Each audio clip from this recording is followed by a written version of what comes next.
Good evening. September 11th, 2012, Planning Commission is called to order.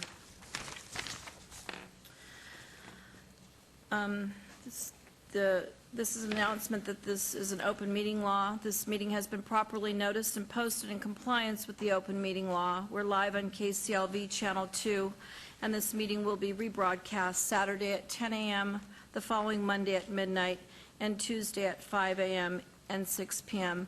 Would everyone please stand and join us for the Pledge of Allegiance?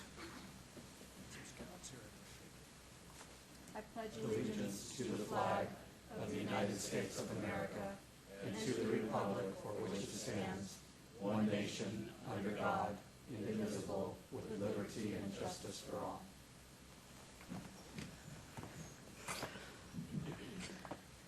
Thank you. 11 years ago, we all knew where we were on September 11th. With that in mind, if we could take a quiet moment of silence to remember the lives lost, the lives forgotten, and the many people that live today without family members. So if we could just take a moment, please, to remember their families and the loved ones of 9/11. Thank you.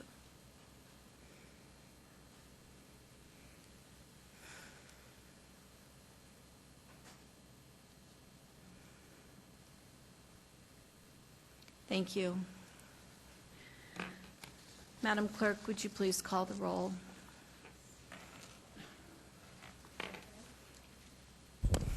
Chair Quinn. Here. Vice Chair Flangus. Here. Commissioner Goins. Present. Commissioner Truesdale. Present. Commissioner Moody. Present.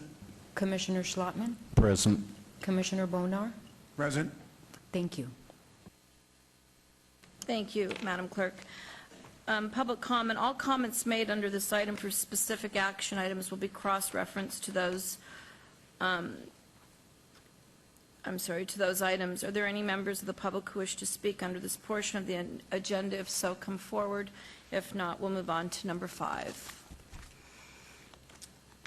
We're going to look for now a motion to approve the minutes of the Planning Commission meeting of August 14, 2012. Commissioner Flangus. Madam Chairman, I move to approve the minutes from the meeting of August 14, 2012. Thank you. There's a motion on the floor for approval. And that motion passes. Any item from the Planning Commission staff and/or the applicant wish to be stricken or held in abeyance to a future meeting may be brought forward and acted upon at this time. Let's move on now to our housekeeping items. Are there any items that the Commissioners, staff, applicants, or member of the public would like to pull forward to action? Chairwoman Mr. Quinn, on item 16, the applicant has requested this item be withdrawn without prejudice. And item 29, the applicant has requested that this item be obeyed to the November 13th Planning Commission meeting. Thank you.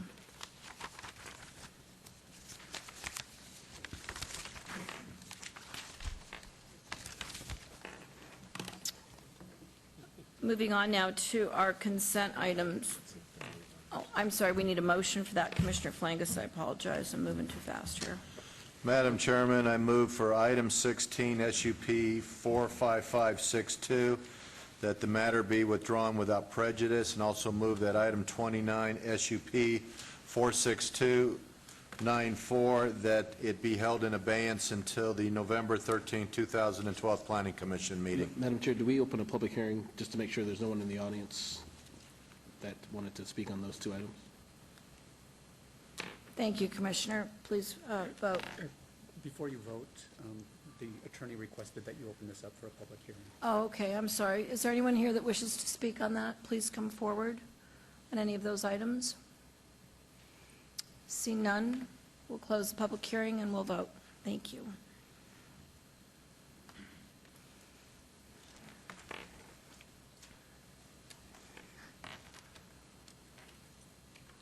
And that motion passes.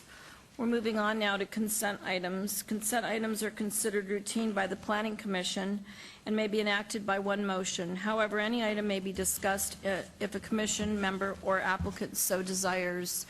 There are 2 consent items tonight, number 7 and number 8. Excuse me. EOT 46050, applicant is the Walgreen Company owner, Astriv General WLLC et al., for possible action on a request for an extension of time of a special use permit, SUP 38239, for a 74-square-foot accessory package liquor off-sale use within an existing 15,120-square-foot retail establishment at 900 North Rancho Drive. This is in Councilman Barlow's Ward 5. Staff recommends approval. And the other item is, number 8, TMP 46270, the Summerlin Village 23B, applicant G.C. Wallace, owner the Howard Hughes Company, LLC, for possible action on a request for a tentative map for a 20-pod single and multifamily residential subdivision at the northwest corner of a Desert, Foothills, and Alta Drive. This is in Councilman Beers, Ward 2, and staff again recommends approval. Thank you. We'll vote. Oh, I'm sorry. We'll open this up for public hearing. Does anybody wish to speak on these items? If not, we'll close it and we'll entertain a motion. Madam Chairman, on the consent items portion of the agenda, I move to approve items number 7 and number 8. Thank you. That motion is for approval. Please cast your votes.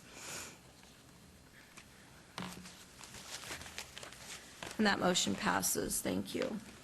Madam Chair, item number 7 will go forward to the October 17th City Council meeting, and item number 8 is final action in the absence of an appeal within 7 days. Thank you, Director Flynn. Moving on now to our one motion, one votes. SUP number 9 is SUP 46189. The applicant is Wink LLC, owner, Rampart Commons LLC, for possible action on a request for a special use permit for a proposed 4,554 square foot supper club at 1031 South Rampart Boulevard. This is in Ward 2, Councilman Beers' ward. Staff recommends approval. Number 10 is SUP 46241. The applicant is Rachel's Kitchen, owner LVB Ogden Marketing LLC, for possible action on a request for a special use permit for a proposed beer, wine, cooler on-sale establishment within a proposed 2,791 square foot restaurant at 150 North Las Vegas Boulevard, a portion of suite number 190. This is in Councilman Barlow's ward, Ward 5. Moving on to number 11, we have SUP 46249. Applicant is the Money Tree Incorporated, owner Centennial Center LLC, for possible action on a request for a special use permit for a proposed auto title loan use in conjunction with an existing financial institution specified at 6275 Centennial Center Boulevard, suite number 150, Ward 6. This is in Councilman Ross's ward. Moving on to number 12 is SUP 46271. The applicant owner is the Great Wash LLC, for possible action on a request for a special use permit for a proposed 7,401 square foot supper club with a waiver to allow 141-foot distance separation from a city park where 400 feet is required at 430 South Rampart Boulevard, Suite 110. This is in Councilman Beers' Ward 2.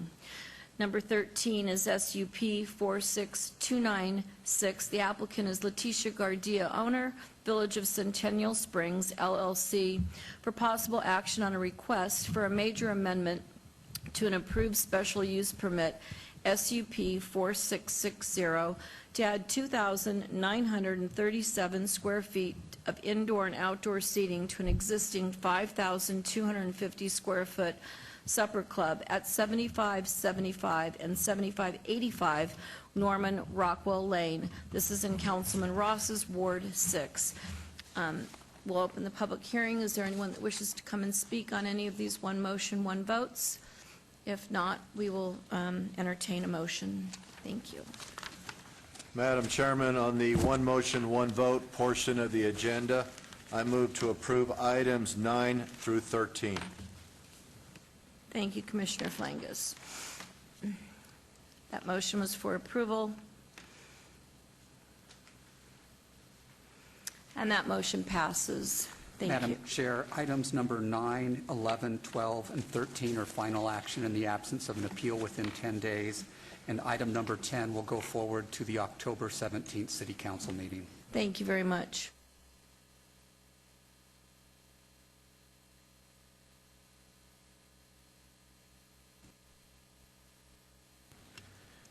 Thank you, Madam Chairman. I know Commissioner Moody and I have a soft spot in our heart for scouts, and we see that there are some scouts out in the audience. So who's the leader? Who's the leader? Somebody want to stand up and come up to the mic and introduce yourself right quick and let us know why you're here. I'm sure it's to earn some type of badge.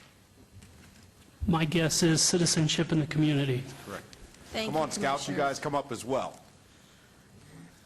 Yes, both of them. Yeah.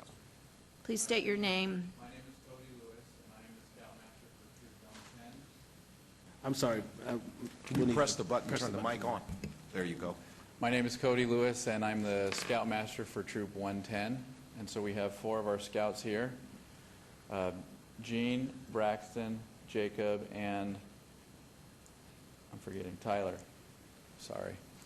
And so they are indeed earning their citizenship in the community merit badge tonight, and we figured this would be a good one to come to because for agenda item number 19, we actually have a Somerset student that's here, and so this is actually really relevant to him. We thought this would be a good one to come to. And Gene missed dinner, so Thank you very much for coming out. Thank We you. appreciate it. And on number 19, we hope you speak on the item and let us know what you think about it. Thank you. Thank you, Commissioner.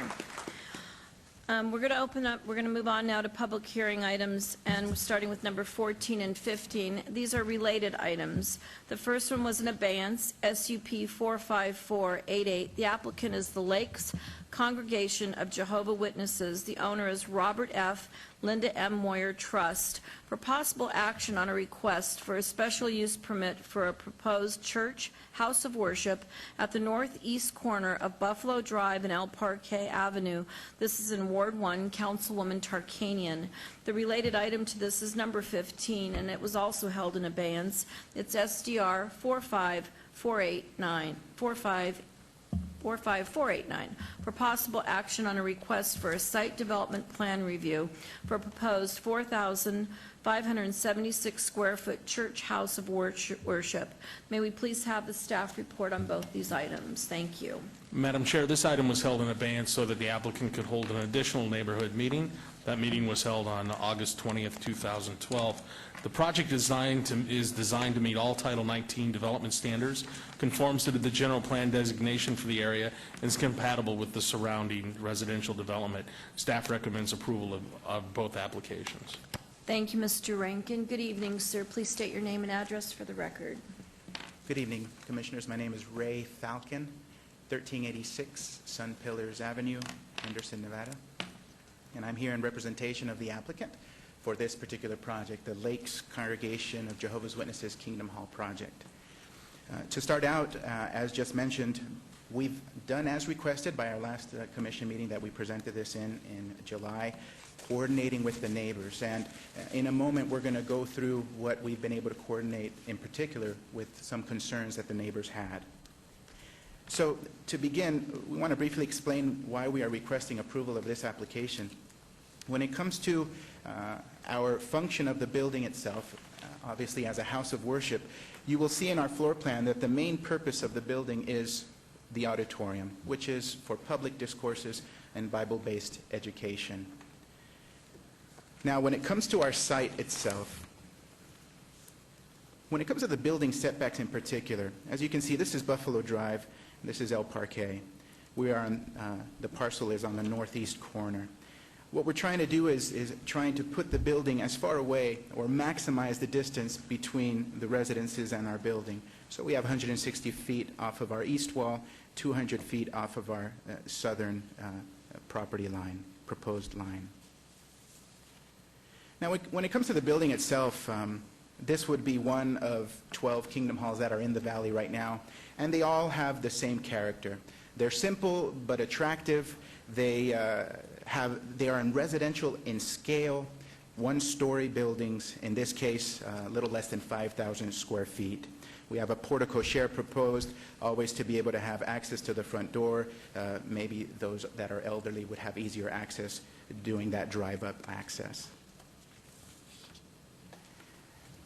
Now, when it comes to the concerns of the neighbors, I think we first want to emphasize that our primary concern is to be good neighbors, and we want to make sure of that. And we truly want, to the best of our ability, and to be able to comply with whatever is reasonable, but also meeting city code. So that is why we put together a voluntary neighborhood meeting July 2nd. And through that meeting, and also through the comments that we had in our last presentation here with the Planning Commission, we were able to compile 5 key points of concern that we would like to address, that the neighbors had and we would like to address at this moment. The following points were also presented in the neighborhood meeting we had August 20th, as just mentioned by staff. So these are the 5 concerns we want to briefly go over. Number 1, the concern about off-site parking. Number 2, the east side screen wall and the trees that will be placed in this landscape buffer. A question in number 3 came up about drainage. Number 4 is the lighting of the parking lot. And number 5, access to our site. So when it comes to parking, code requires for this size facility 48 parking stalls. We have provided more than double what's required, 110. The whole idea, the intent is to mitigate or minimize any need to use the side streets for parking. Now, when it comes to our landscape buffer zone, that east wall in particular was a point of concern. Code requires 15 feet landscape buffer. We've provided 24 feet on the east wall in particular, 24-foot buffer. Now, in sitting down with the residences that are directly to the east, 2 of us sat down with them, tried to see what they would like.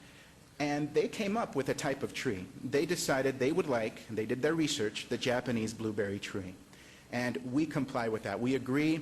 I have a picture of a mature Japanese blueberry tree, and we believe it is a beautiful tree, and it's also a great buffer. So once it's mature, it would definitely be beautiful on our site, and we have them at 20 foot on center. Now, when it comes to that property wall, this shows you our sketch about that 24 buffer zone, 24 feet, and it shows you the existing wall. The existing wall is a 6-foot wall. Now, last time we were here, we were talking about normally you would build, or we would build, our own wall adjacent to the existing wall. But in collaboration with the neighbors to the east, they would like, and we will comply with, just extending their existing 6-foot wall to 8 feet, adding 24 inches. We've consulted with an engineer, and we believe that that's more than feasible in this case. We'll try to match the existing brick and just raise that 24 inches, getting permission by the property owners to do this, and they are on board with this. And this is great for us as well because it provides a much cleaner east barrier, east wall. This shows that area where we are agreeing to raise the wall 2 more feet.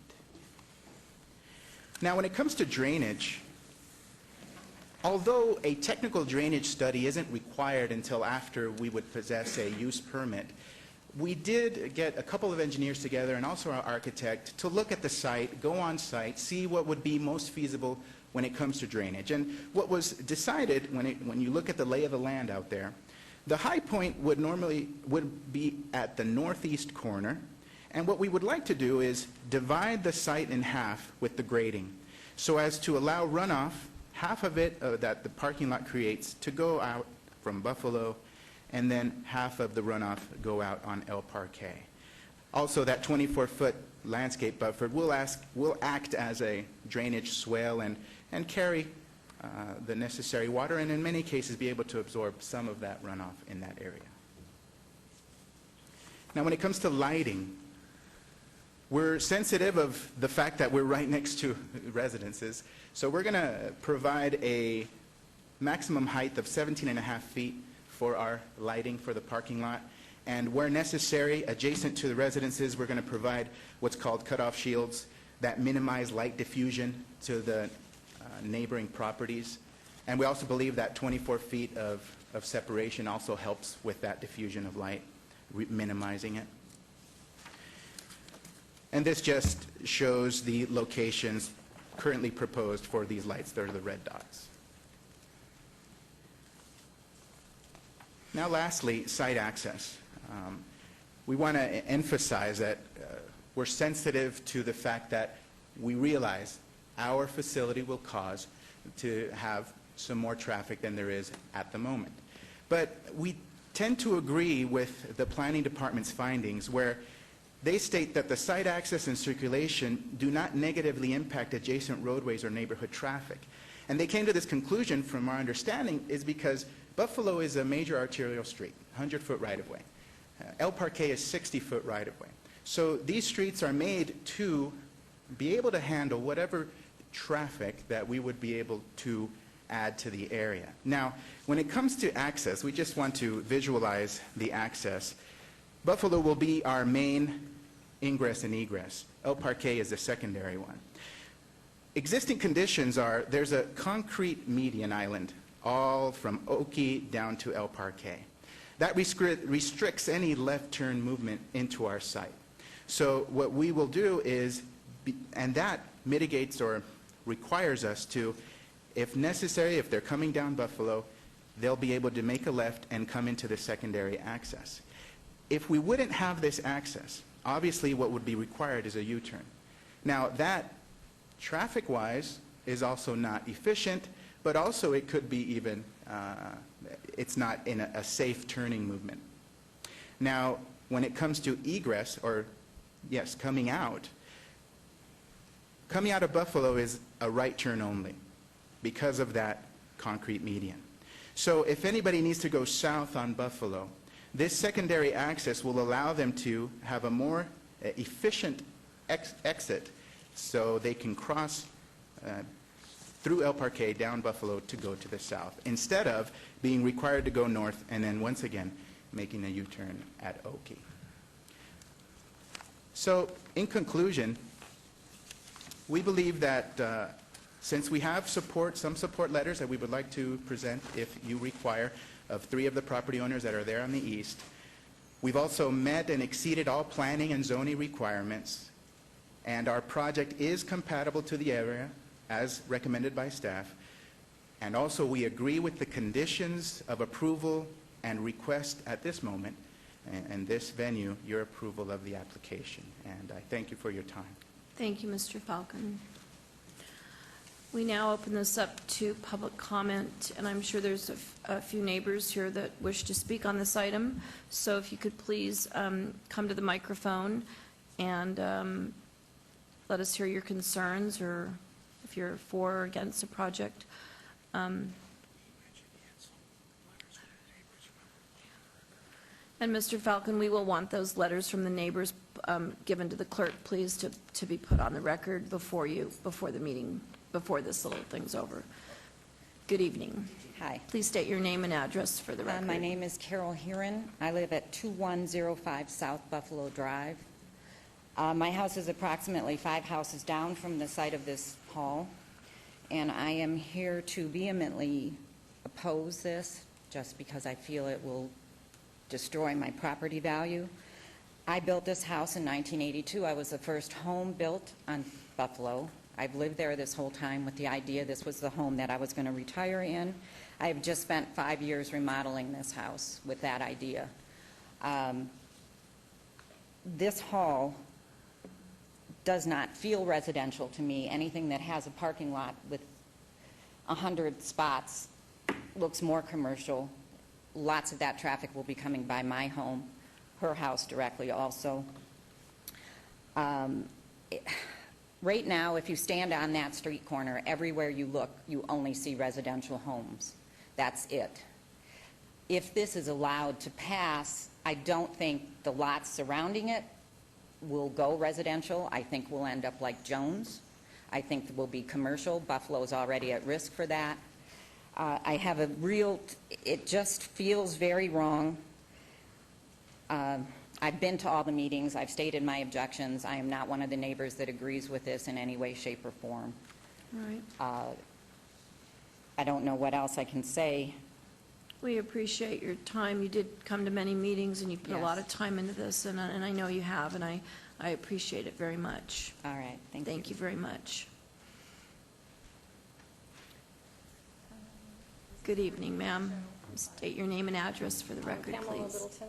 I'm sorry? Pamela Littleton. Hi, Ms. Littleton. 7755 El Parque. I am directly across the street. Does this show up in there? I don't know if I placed my document in the right. Yeah, just put it right down there in the middle. We see it. There you go. Is it Push it there? right there. Okay. That's perfect.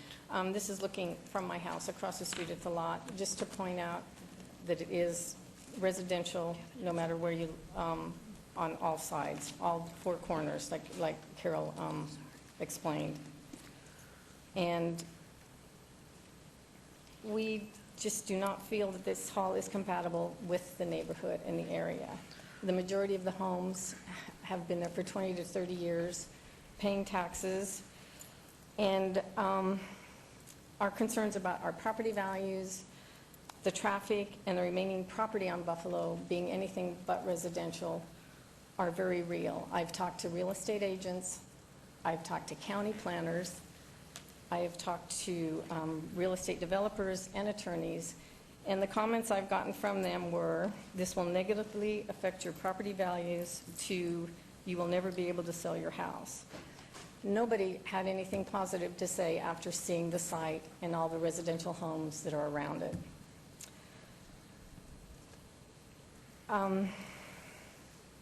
We just really fear that to approve this will disrupt the rest of the continuity of Buffalo, turning it into a Jones Boulevard, as Carol mentioned. Planning and zoning should take into account the existing neighborhood and not just make decisions on a case-by-case basis, because the impact to the remaining, without taking into effect the impact it will have on the remaining lots for the future of this neighborhood or any neighborhood. I mean, it is very unlikely that anybody's going to build a residence next to the hall or across Oki. There's at least 11 acres left on Buffalo that are still zoned residential estates that I think will be totally disrupted, and it'll open the gate to commercial or non-residential development. Thank you. We appreciate it. Do you have any other letters from neighbors that you wanted to put on the record? Well, at the or- last homeowners meeting, we I represent... thought you had some to bring. You didn't bring? Well, we turned it in at the last Yeah. neighborhood meeting. We had signatures from all of our development. There's 8 homes in one lot. So we have that on the record now, then? It was If turned in. it was I given, hope we so, have. yeah. Because we're Okay. representing a whole homeowners association on that Okay. Buffalo El Parque corner. Right. Thank you very much for coming down this evening. Good evening, Mr. Farlow. Thank you. Todd Farlow, 240 North 19th Street. The first lady commented that it would interfere with the current way of life, I guess. But I have a neighbor that lives by a Jehovah's Witness on Mojave down there. He says you never know that they're even around. They're the nicest bunch. They keep their church and property just as clean as a whistle. So I don't understand that. And the second person that commented, she said it would affect her property values. And the first thing I would look for if I was to go out and buy a home someplace would be next to a church like this. I mean, I just don't understand that. Thank you. Thank you, Mr. Farlow. One other thing. Yes, sir. Whoever prepared this, the speakers, I think we ought to commend those people. They did everything right. They had the neighborhood meetings. They aren't here asking for parking variances in this. They have beautiful trees, the landscaping. I mean, this thing is one of them that's done right. And I'm the first one to bitch and moan on that. I know. Thanks, Mr. Farlow. Good evening, sir. Good evening, Commissioners. Arnold Stock, 2701 Alta Drive, Las Vegas, Nevada, 89107. After Mr. Farlow, I should probably just sit down, but I spoke at the last one when this item first came up, and I have to say that the owner of the property asked me and retained me to help him talk to the church, talk to the neighbors, and I also represent Mary Bartzis Enterprises on the corner of Buffalo and Oakey. So I wanted to disclose that. And the Jehovah's Witness people, folks, really, they had another neighborhood meeting. They met with the neighbors that are on the property line. There are, unfortunately, I think that there are circumstances in this area and other developments that have really had a negative effect on the area. I personally lived next door to a church for 7 years in Summerlin, and there are several places around the valley where churches abut right up to residential conditions, such as this one. I've never seen evidence of declining property values as a result of a church or an ecumenical use. I may be wrong, but I've researched that pretty well myself. And from the owner's perspective, to the north of the property, there's a sufficient buffer for their development. And I just wanted to put on the record, a lot of neighbors have reservations about developments for a reason, for various reasons. And they fight developments, and they're right in a lot of their cases. And I think that the people that oppose this have a lot of good points to it. But a lot of that, I think, is based on what's happened north of this site and other developments that have really gone through. The concern about Jones Boulevard, there's only one parcel to the north here on Jones and Oakey. That is never going to be a commercial development because it doesn't have the traffic that justifies a commercial development. There's several concerns raised at the meeting that it's going to be a gas station. A gas station would never go there. It doesn't have the traffic flow for it. It's not going to be a convenience store. This commission probably would never approve that. So there's going to be, I don't know what use is going to be there. So I wouldn't warrant that there's going to, or represent there's going to be a specific use, but it won't be a high-use residential use. And I think the church has gone above and beyond in holding meetings, in making concessions to the neighbors, including the one that I represent, to consider passing this development. Thank you very much. Thank you very much, sir. Is there anybody else that wishes to speak on this item? If not, we'll close the public hearing, and we'll open it up now to the commissioners. Would you like to come back to the podium, sir, in case if they have any questions for you? Thank you very much. Before anybody speaks on this commission, I want to say that when we, Mr. Falcon, sir, when I asked to hold this meeting for the 6 weeks, it sounded like it was a lot and a long time. But I felt that a July 2nd or 3rd meeting was just unfair to neighbors in the capacity that a lot of people were out of town. And I don't want you to think in any way that this commission was at all prejudiced or against your application as much we were for these neighbors to have the utmost chance to be heard. And they have had 2 neighborhood meetings. You have met them every step of the way, and I just want to thank you for working with us, because I know you thought it was a long time, but it was worth the time. So I appreciate that very much. And with that, I'll open this up to my commissioners, sir. Thank you. Mr. Moody. Madam Chair, thank you. And let me join with you in thanking the applicant for taking the time, having that neighborhood meeting. I do have a question through the chair, and that is with regard to these Japanese blueberry trees. My experience is that's a slow-growing tree. What size box of tree are you putting in? 24-inch. 24-inch, excellent. Okay. You know, I'm of the opinion that churches are best found in residential areas, and I think you've done everything that we could ask, and it looks like a good plan, and you'll see my support on this. Thank you, Mr. Moody. Commissioner Bonar, sir? Yeah, I'm very familiar with the site and live not very far from there. I don't think you'll ever see a high-end commercial on the vacant land that's left on Buffalo frontage, nor do I think anyone's going to build a single-family house on that same Buffalo vacant land frontage. This is the kind of use that fits that gray area, and it's an okay use as a church, maybe a small professional office, but we aren't going to get anything like a heavy commercial use or anything like that. So I'm going to support the motion as well.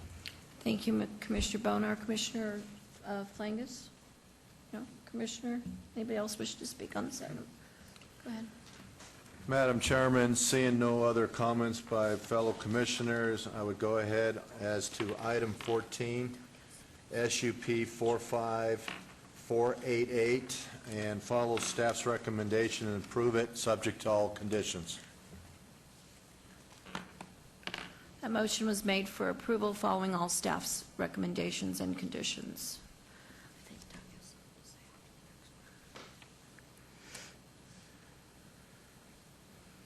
And that motion passes.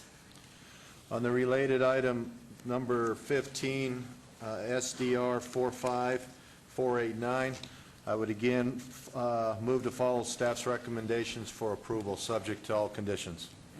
Madam Chair, before you cast your vote, I believe we have some modifications to the conditions of approval to reflect some of the changes that have been made by the applicant based on neighborhood input. Mr. Rankin?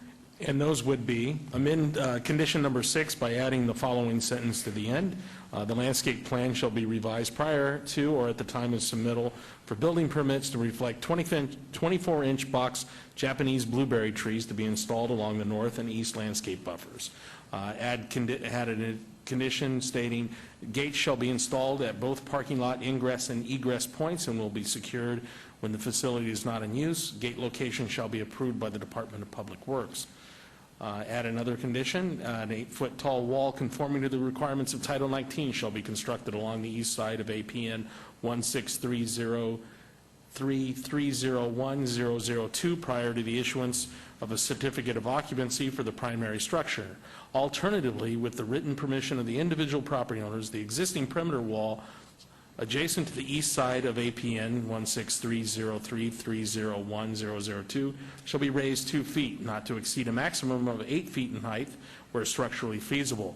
All required building permits shall be obtained prior to constructing new walls or raising the existing wall. And finally, add one additional condition: the maximum height of the parking lot lighting poles shall be 17.5 feet. Thank you, Mr. Rankin. Do you accept all those conditions, sir? Yes. Thank you very much. And Madam Chairman, as to my previous motion, I move again for item 15, SDR 45489, to move to approve, subject to all the conditions and the amended conditions.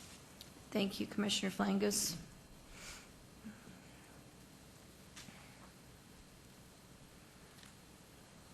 And that motion passes as well.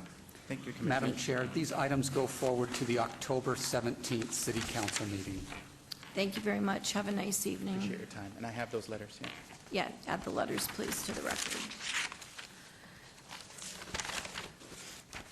Moving on now to item number 17, 18, 19, and 20.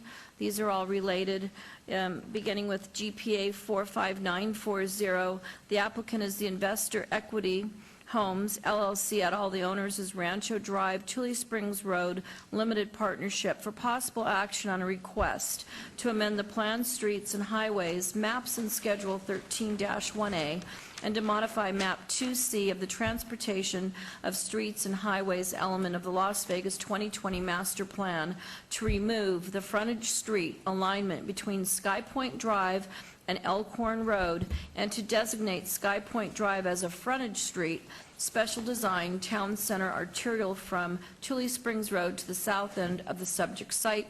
This is in Councilman Ross's ward, and staff is recommending denial.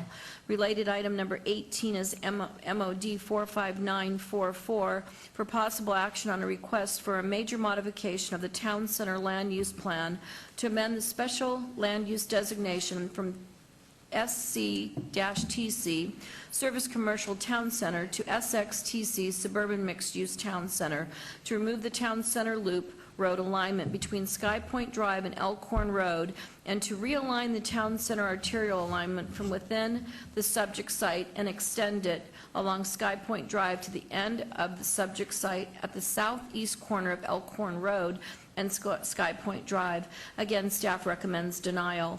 Number 19 is a special use permit 45941 for possible action on a request for a special use permit for a private school, primary and secondary, with direct access egress from a town center primary arterial.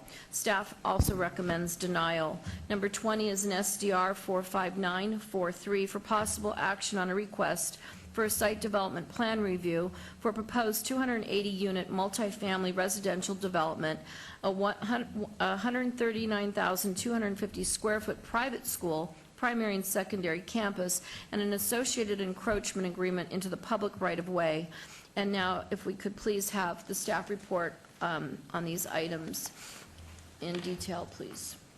Chairwoman Quinn, these requests would allow for development of the site for multifamily residential and school uses. The general plan amendment is requested for the realignment of the frontage street along Sky Point Drive. The modification is requested for the elimination of the Town Center Loop Road alignment through the subject site and to establish Sky Point Road as a Town Center arterial alignment. It would also amend the Town Center special land use designation to allow both residential and non-residential use of the site. The proposed uses for the site include a multifamily development and a school campus for both primary and secondary students. The location of the school use adjacent to arterial streets is significant in that it may result in a disruption of transportation capacity, as the normal speed limit of 35 to 45 miles an hour must be lowered to 15 miles per hour for school zones. On-street parking and queuing issues during drop-off and pickup times are common at other charter school sites within the city, and these issues are compounded by the increased traffic levels found on arterial streets. To help alleviate these issues, right turn lanes have been conditioned at all entrances for eastbound traffic along Elkhorn Road and at all entrances for northbound traffic along Sky Point Drive. The site has been designed or conditioned to meet all Town Center and Title 19 requirements for setbacks, landscaping, including streetscapes, and parking. However, there are some circulation issues that exist. At the south end of the easternmost entrance from Elkhorn Road, the driveway dead ends in a series of gates at the entries for the multifamily development and the school with no cul-de-sac provided for vehicle turnaround. Although there is some room for a vehicle to turn around by utilizing the drive lanes, larger vehicles may have difficulty doing so, and traffic in this driveway will be blocked for the duration needed to complete the operation. In addition, within the northeast corner of the parking lot for the multifamily development, there are two areas that dead end with no room for a vehicle to turn around if no empty parking spaces are available. Staff is recommending denial of all requests as the elimination of this segment of the loop road alignment would disrupt the overall integrity of the Town Center street system, providing access between local roadways and the US 95 freeway, and also due to the potential negative impacts of the proposed development on the existing surrounding roadways and neighborhood traffic. Please note that there are additional letters of protest and support since publication. Thank you, Mr. Gepkuki. Good evening. Madam Chairman, before we start, as to items number 17 through 20, I have represented individuals in litigation against principals of the applicant, so out of an abundance of caution, I'll be abstaining on those items. Thank you, Commissioner Flangus. Madam Chair, Commissioners, good evening. I'm Bob Gronauer, 8395 West Sunset Road. I'm here representing the applicants in this matter. One of the applicants is Somerset Academy, and the other applicant is Investor Equity Homes. They are here today requesting for a general plan amendment, a major modification, special use permit, site development plan review for a mixed-use development, which would include a multifamily development of approximately 280 units, and also for a school site that would consist of elementary, middle, and a high school. The first thing that I'd like to do is get your attention to the overhead so we could get everybody on the same page as to the location of the property itself. As I'm showing you on the overhead here, the location of our property is just south of Elkhorn Road, and it's adjacent to Sky Point, located here in this area. So we have approximately about 25 acres of property. The property today is currently planned for a service commercial town center use. What can you build in a service commercial center town center is essentially a shopping center, a major anchor tenant within 25 acres. If you take a look at the east side of 95, you will see that the properties in the area are generally already fully developed, with the exception of this property and a couple other small parcels. If you're familiar with this area located in Town Center, we believe there is more than enough commercial development in the area. Where you have further just south And east of the site itself, you have the Target Center located down here with a grocery store anchor. And then if you go further north up along the frontage road on Sky Point, you have the shopping center at Farm in Durango. And matter of fact, the shopping center at Farm in Durango is not fully built out. Still needs some more tenants within that shopping center itself. We believe also that because of the location of the property, it's not suitable to come in with an anchor tenant because of some of the design constraints with the property itself, not only because it's an odd-shaped piece of property, but it does have some limitations of access to the property to and from. So that is the reason why we're asking for the major modification to the application itself. The major modification is to request a service commercial town center designation to be changed to a suburban mixed-use town center designation. In doing so, we believe that that is compatible to the area because, more importantly, the property just to the south of us, that's a couple acres today, is currently master planned for that suburban mixed-use category. And then for the second part of it is we feel that it's more conducive to come in with some amenities in this area that would act as an appropriate buffer between the freeway, the frontage road, and some of the existing residential, which is to the east of us. And to do so, that would allow us to come in with a multifamily development and also with the use of a school, which is a needed amenity within the northwest area here. And I'll get into that when I start talking about the school. So regardless, we believe that the major modification request is definitely appropriate for this property because of the location and types of uses that are needed in this area. The second thing that I want to talk about is the general plan amendment, which is the Town Center Loop Road.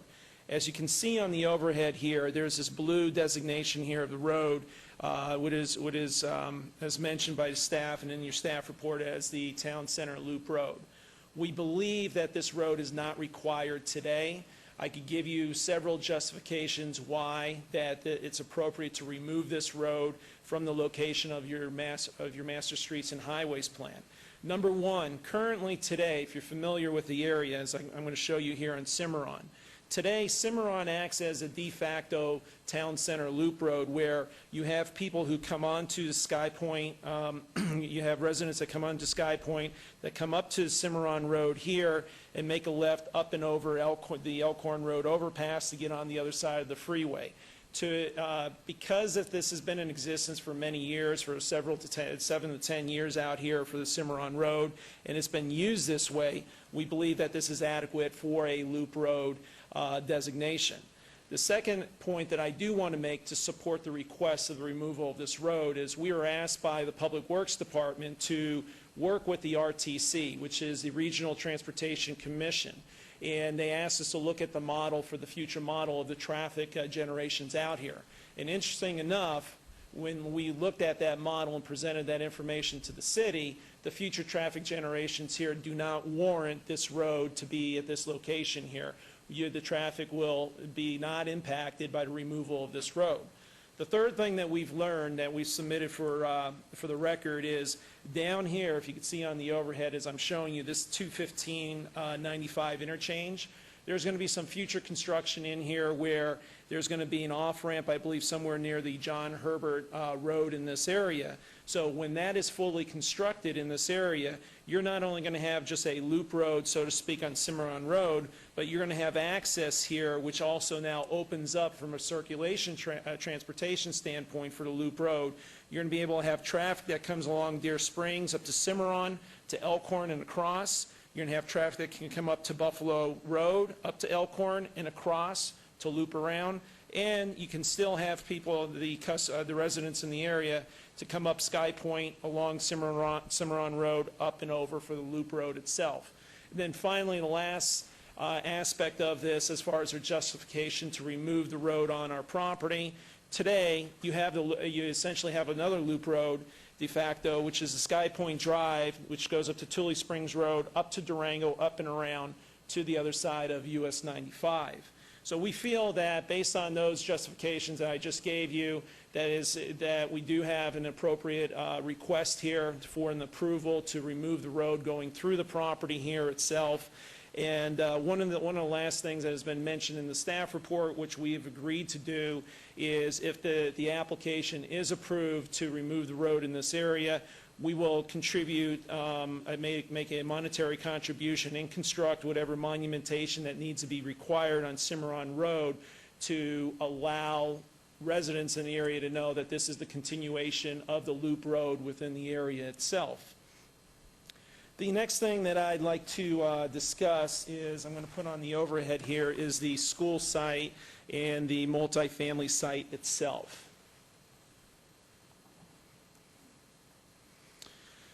The special use permit, before I get into the site development plan review, I'm going to just touch on the special use permit.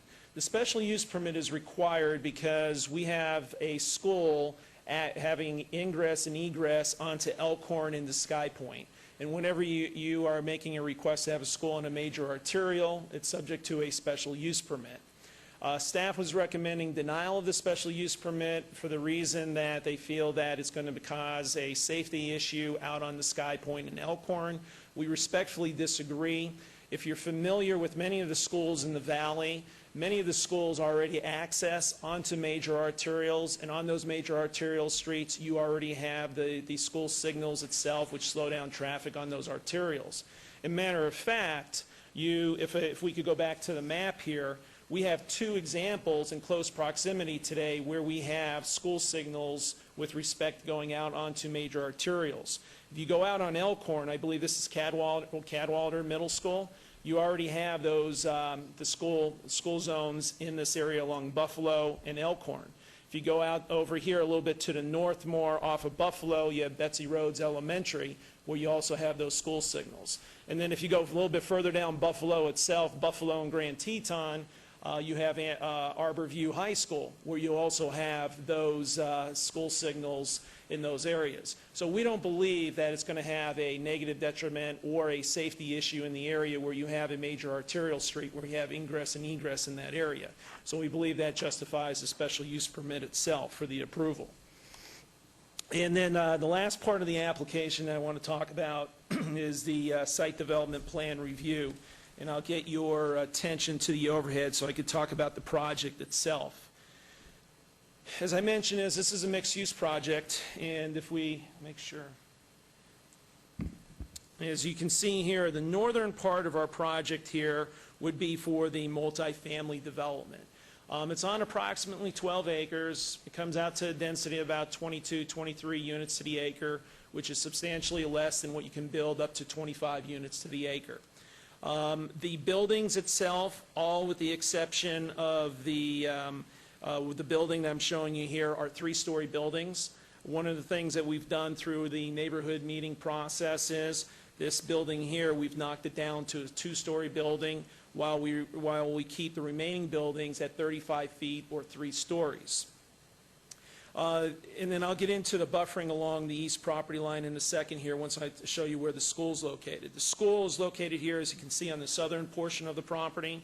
On the southern portion of the property here, it's also about 12 plus or minus acres of we're going to be proposing, where in the location here, as I'm showing you the building itself, and the plan is the elementary school. We have the middle school. We have the high school, gymnasium, and cafeteria planned here, along with the ball field and the playground area located here. With respect to access to the site, the ingress and egress, the circulation to the property itself, we have access coming out here on the Elkhorn, which is a private road along the east property line, which mainly is going to be used for the school circulation itself coming down to the south end of the property. We have another ingress and egress access point on Elkhorn for the multifamily development. If you come on over to the other side on the western portion of the property, we have an ingress, egress entryway for the multifamily development driveway here. And then we have two separate driveways, ingress and egress, located here for the school site itself. One of the questions have come up with respect to circulation. Circulation is going to be approved by your traffic department, but I'm going to show you exactly what we're proposing to do within the circulation plan itself. Number one, we have an elementary school, a middle school, and a high school. In order to get a plan that's going to work, we're going to have different pickup and drop-off times for each of those various schools. So what we would be proposing is the elementary, middle, and high school will have their separate times for pickup and drop-offs. When anybody coming in decides to come in off of Elkhorn, you can come down Elkhorn down the road here, and we have drop-off either at the location on the eastern side of the middle school, or you can come on down and come to the southern portion of the elementary school for drop-offs. You have the opportunity to come out onto onto Sky Point, or you can turn around within the roundabout and come back up onto Elkhorn, or you can go through the property itself and come on over and come back out onto Sky Point in that area. With the same thing will happen when the middle school has their pickup and drop-offs. For high school itself, you'll be having the high school pickup and drop-offs located in this area. Also, with respect to parking situation, when we first started out this application process several months ago, we had a significant variance request to reduce parking on the site. Based on the neighbors' comments and concerns over the course of our first meeting, what we did is we dropped that variance on the parking itself so we meet code requirements with respect to the parking on the school. In addition, the school parking requirement for students will have a certain amount of permits that will be allocated to allow students to drive to school and park on the school site itself.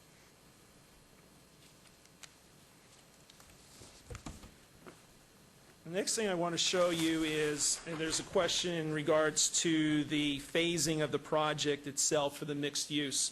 I think it's very important so you can understand the timeline here and appreciate where we are today. The goal is for the school, for Somerset Academy, is to open its doors next year for the school year, which is August of 2013. Based on the site plan here, we've divided it up in separate phases. So the first phase of what we're proposing to do, if we get approval from here at the Planning Commission on October 17th, if we get approval at the City Council, is we would immediately break ground as soon as possible. The goal is in here, as I'm showing you, as I showed you on the previous plan, is the phase one is to build the elementary school completely, build half of the middle school, and although on the plan you see the black line coming down here, we'll build all the amenities for the ball fields and the playground itself, so that actually the line's going to come up to here in this area. So phase one, our hope is to have up to 1,000 students in this area, and also in phase one we'll be building some parking in here, the roadway in here, and doing our full improvements out on Sky Point in this area. So if we're all successful here, based on the timeline, hopefully next year at this time we do have a school in operation. We have up to 1,000 students, mainly elementary.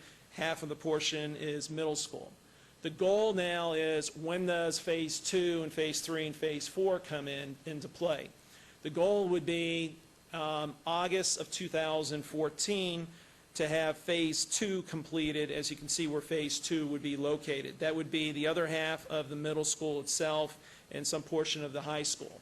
The goal is probably the high school will be completed somewhere from 3 to 5 years today, and it's going to be based on demand and based on the economics. So the big picture here is we're shooting to open as soon as early as August of 2013, knowing that it's probably about a 5-year build-out plan through the phasing process itself. So although if you approve the application tonight and it gets approved in October, you're not going to see everything get built out at once. There is a phasing plan in place to address our future development. And then also, if you can see, phase three is a plan where we would start the construction of the multifamily itself. The last thing that I want to point out before I turn it over, I know there's some neighbors here to speak, is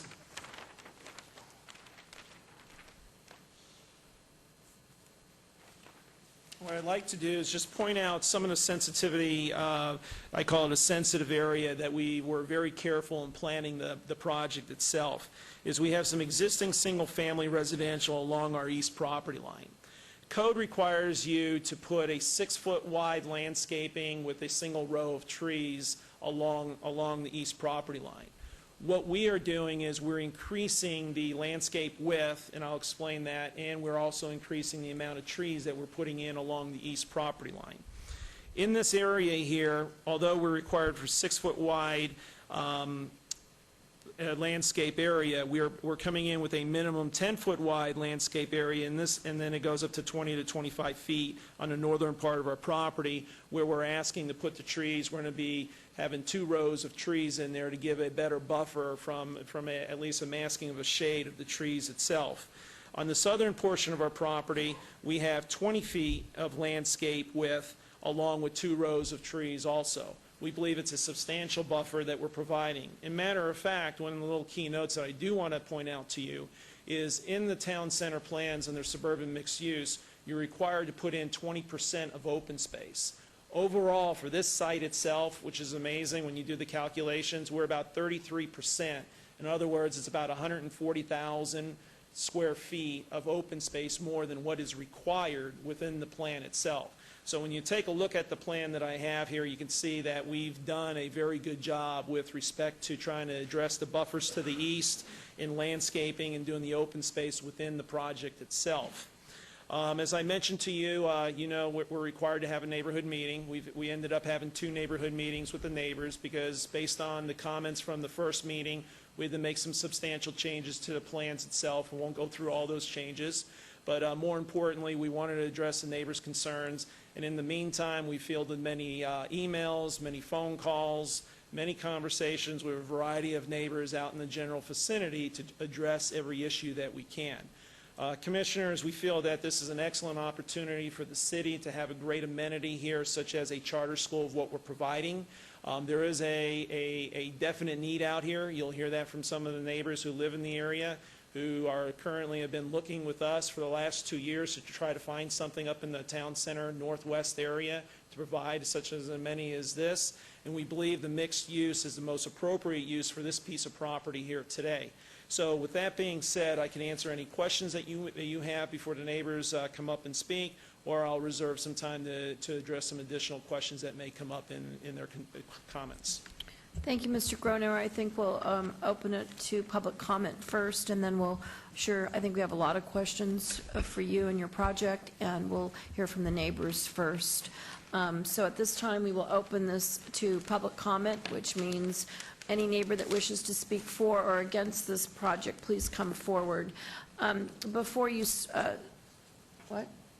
there are 2 microphones, and so we can, not get in a big shuffle here. We can each stand by each microphone and talk. I don't see anybody rushing up here to do it.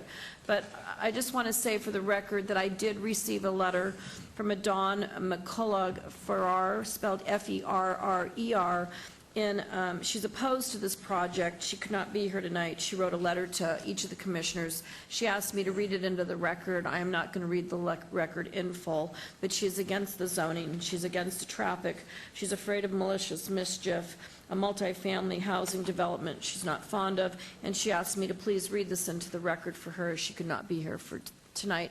I know the letter is in the backup now, and each of the commissioners have received that, so that is done. So is there anybody here that wishes to speak for or against the project?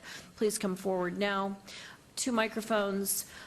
State your name and address, and we're going to do this nicely, and we're not going to be repetitive. We're going to be considerate of each other, and we're going to make this go smooth. So good evening to you, ma'am. Good evening. My name is Tanya Hammond, 8408 Gracious Pine Avenue. I live approximately a mile and a half from the site, and I am also a parent of 3 children who attend Somerset Academy, North Las Vegas campus currently.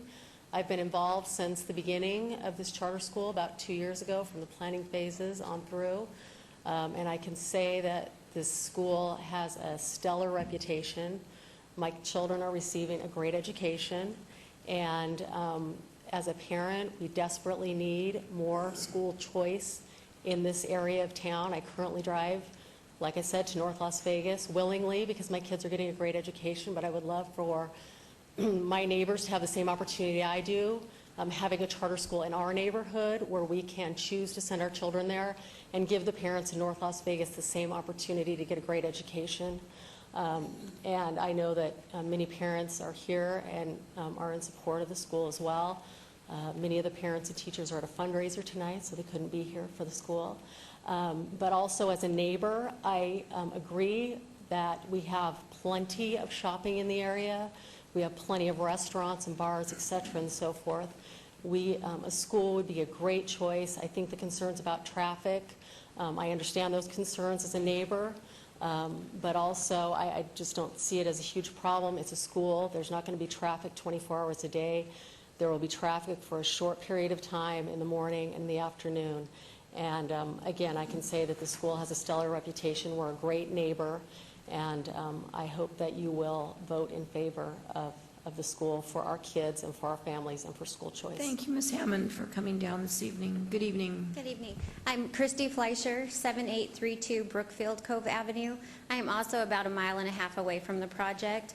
I too have children at Somerset, and as you said, we won't echo, but I would just like to add to the record that I feel that they have really listened to the concerns of us parents, incoming parents, if this school gets passed, as far as traffic, parking. I would much rather have the school and a multifamily residence there than any more retail. I think we're getting saturated out there. There is a need. We love that we can have a choice and choose to send our children there. A K through 12 facility would just be fantastic. It would really, in my opinion, build the sense of community. And I think there's nothing better to use that land for than to help further the community out there with the school. Thank you, Ms. Fleischer. Good evening. Good evening. My name is Kimberly Komalak. My address is 2221 Angel Fire Street. My daughter is a first-year student at the Somerset Oki location. I am willing to drive 10 miles to go to this school. I am currently several hundred feet from the Palo Verde border. Unfortunately, my child will be going to a 1-star rated school instead of a 3, which should be a 5-rated star at Palo Verde. I am very much in favor of school choice, and I feel that without the increase of charter schools, my child's going to, I feel as a parent, I'm forced to homeschool without these charter schools. As far as the mischief concern, I don't know if that was related to the multifamily property or the school, but there will be a lot of parents like myself that are willing to come to that location. We will be driving there to drop our kids off, to go to school and have a good education and a positive experience, and we will be picking them up and taking them away and not letting them linger there to cause trouble in the neighborhood. So I really hope you give this consideration. Thanks for coming down tonight. We appreciate it. Good evening, honey. Good evening. My name is Karen Condos. My address is 8331 Fort Halleck Avenue. I'm about 1 mile away, and every day I drive down Sky Point right past the property. There is hardly any traffic currently right now, and so the little bit of traffic that there would be in the short periods of time, like has been previously mentioned, is not going to cause a major problem that I can see, because it's just going to be this short period of time. We have a drop-off and a pickup procedure currently at Somerset Academy in North Las Vegas, and they got it down to 12 minutes getting those students from the time the bell rings till the last student leaves. I can't see where 12 minutes of time out of a 24-hour, well, okay, let's double that, 24 minutes for a whole day, or even 1 full hour designed to just pick up from high school or down through elementary is going to cause that much traffic problem. Also involved with the situation that we are going to be picking up our students and taking them home and getting them out of there. Every single student and every single parent that goes there wants that choice, and so we are there as a community to provide a good education for our students, and also to make sure that they're not in a bad situation. And so that's why we are choosing that school, and that's why we would not be causing any further trouble for the area.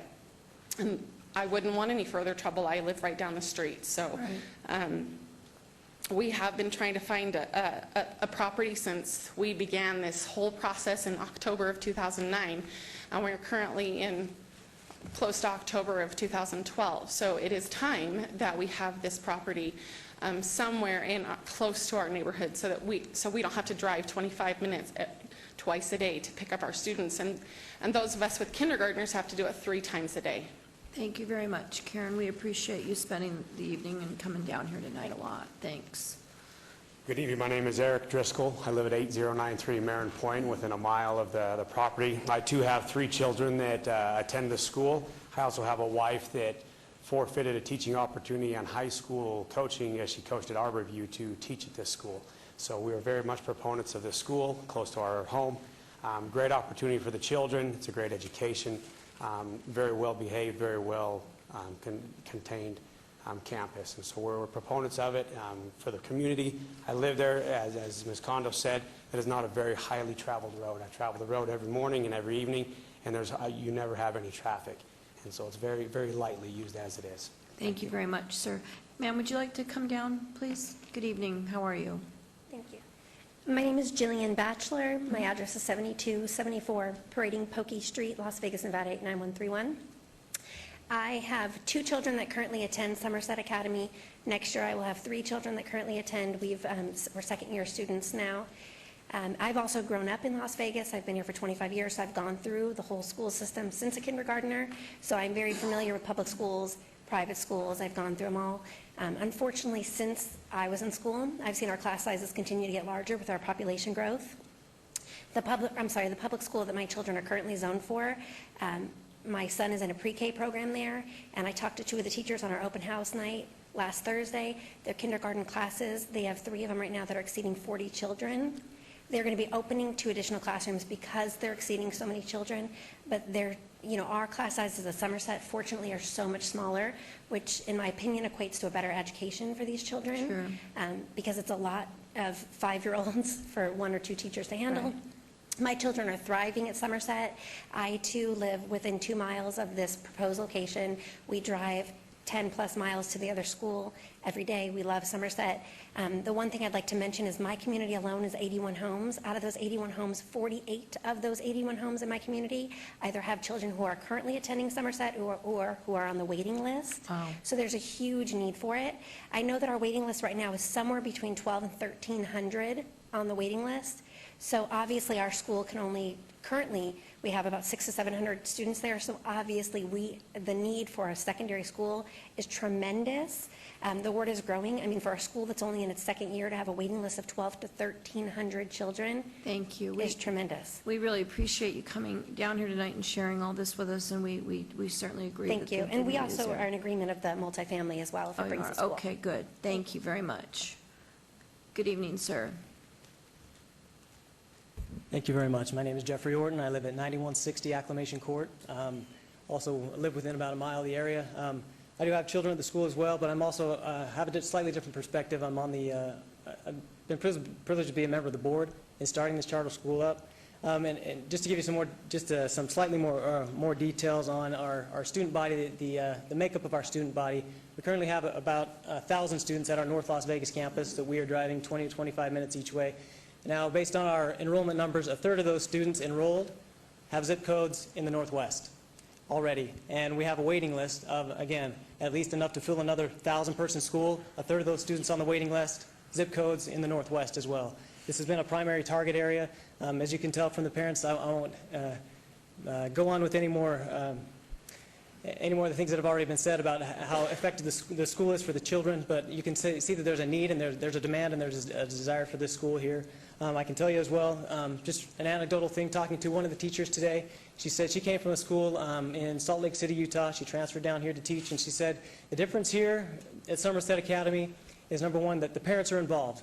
The school is designed so the parents are heavily involved in the school, whether through every parent that has a child going to the school has to be involved, but also the condition, the teachers and the principal and the team that is teaching the children, they're open, they're a mentoring type atmosphere. They're not they don't close their doors and make you learn things on your own, even in a teaching perspective as well as for the students. It's a mentoring type atmosphere where we can create an atmosphere where our children can grow.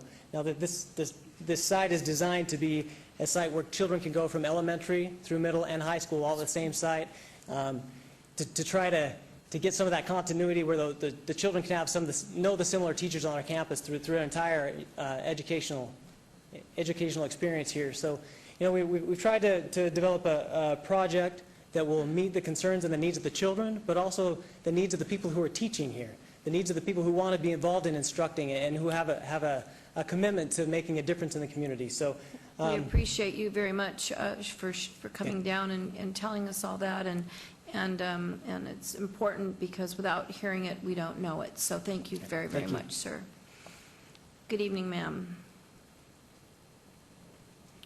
My name is Bonnie Densmore. I'm sorry, your name is? Bonnie Densmore. Hi, Bonnie. And I'm at 7101 Eyebright Street, and our house abuts a wall adjoining the school property.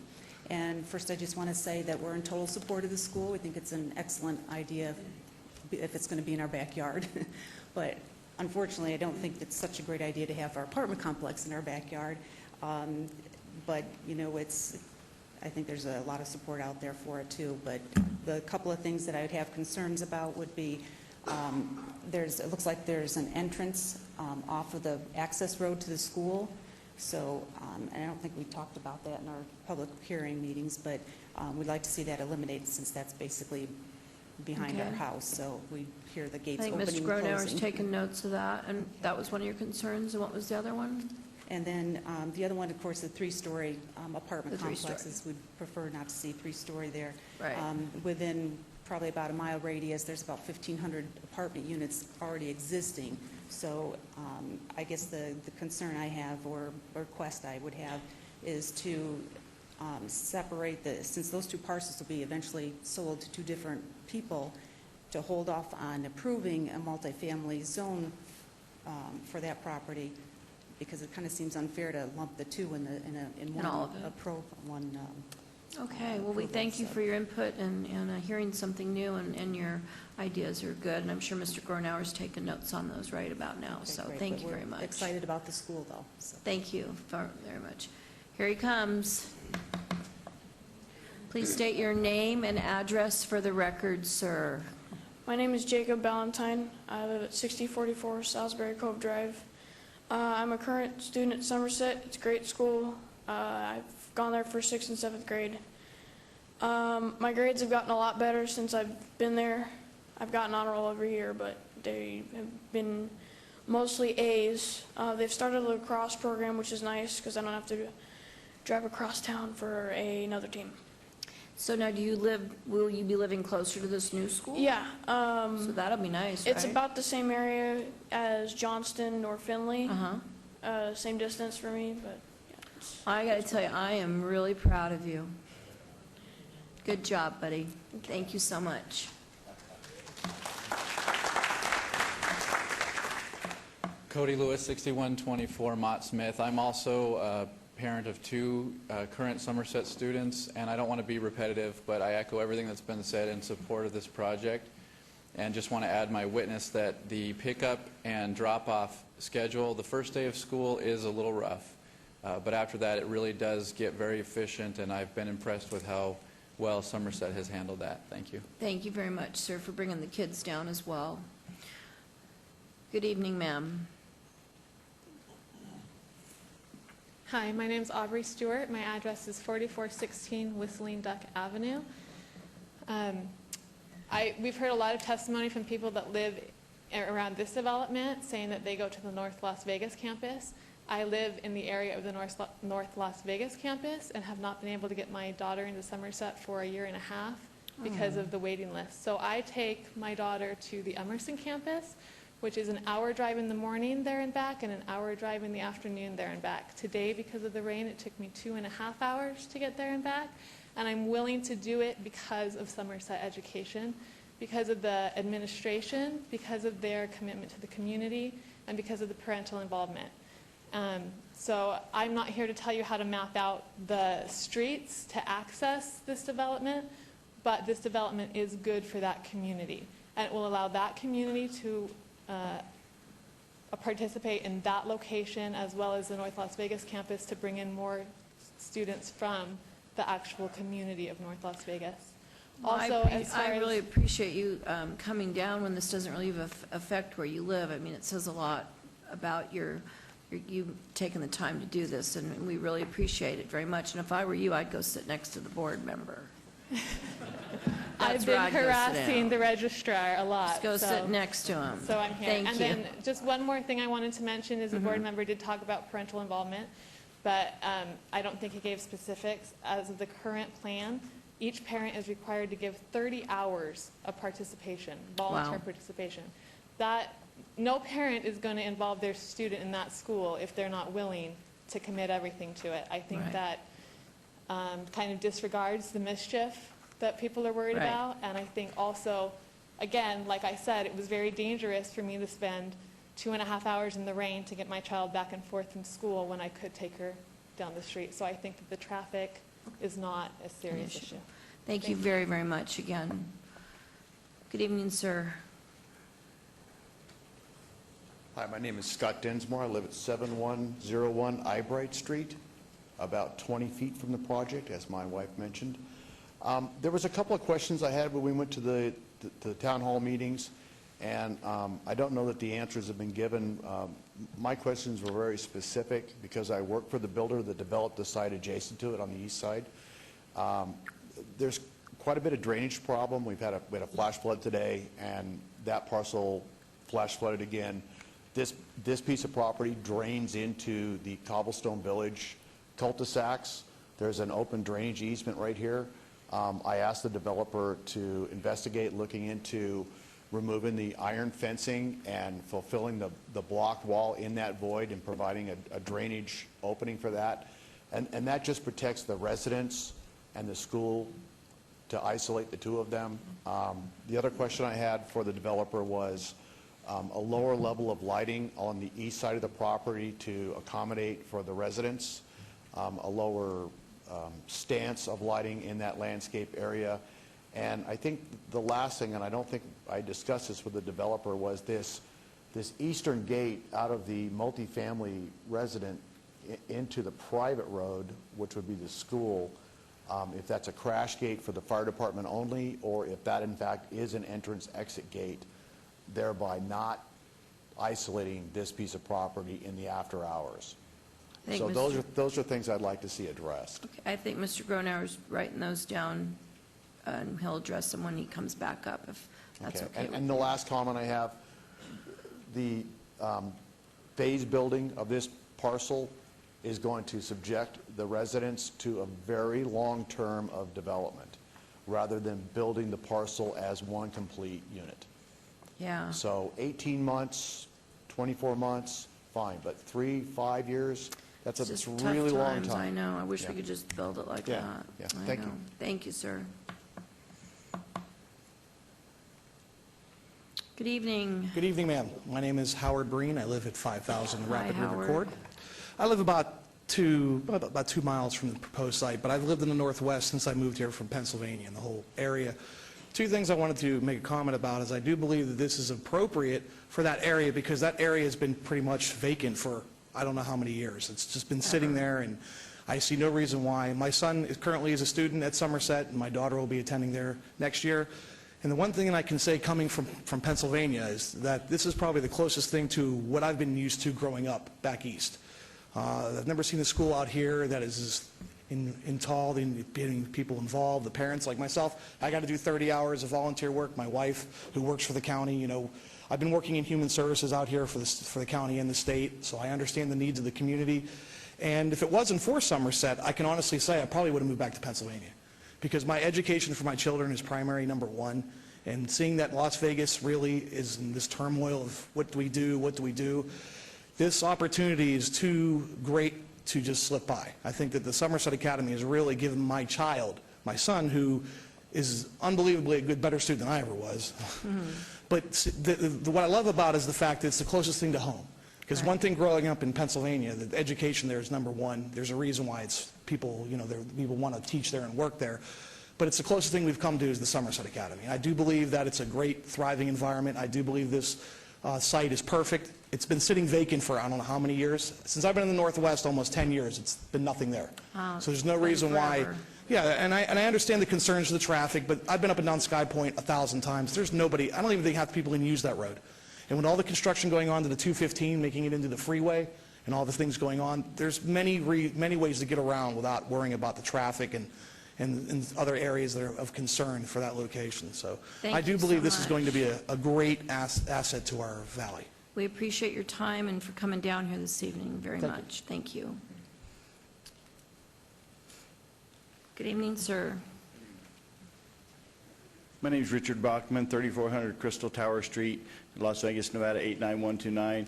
And I want to, again, don't want to repeat, but to share her sentiments, I drive clear from Cheyenne and 215 to Emerson campus just to get my granddaughter to the school 4 times a day. You're a good guy.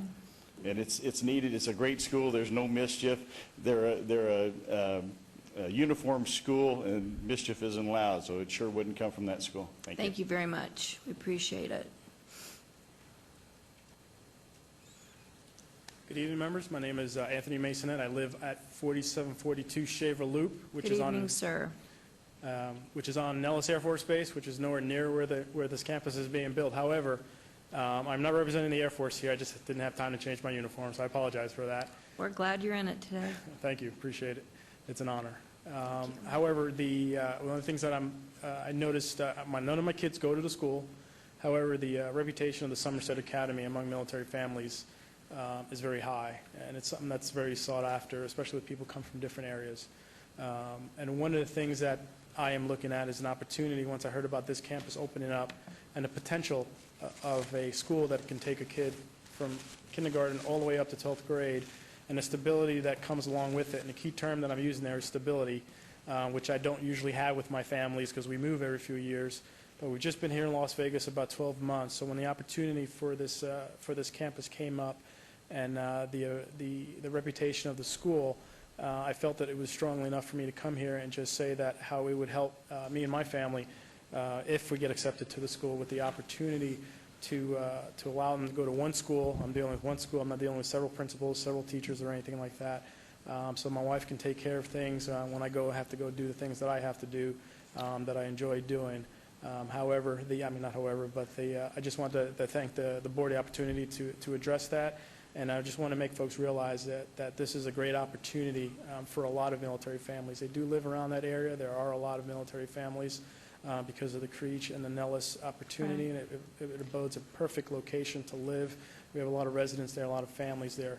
And this would afford, there are many things that we deal with on a daily basis, and this would afford some stability in one area. And it's a lot of concern with people who come here to Vegas is the school system. We appreciate very much your thoughts on the school, and most importantly for serving our country, and we'll take everything into consideration.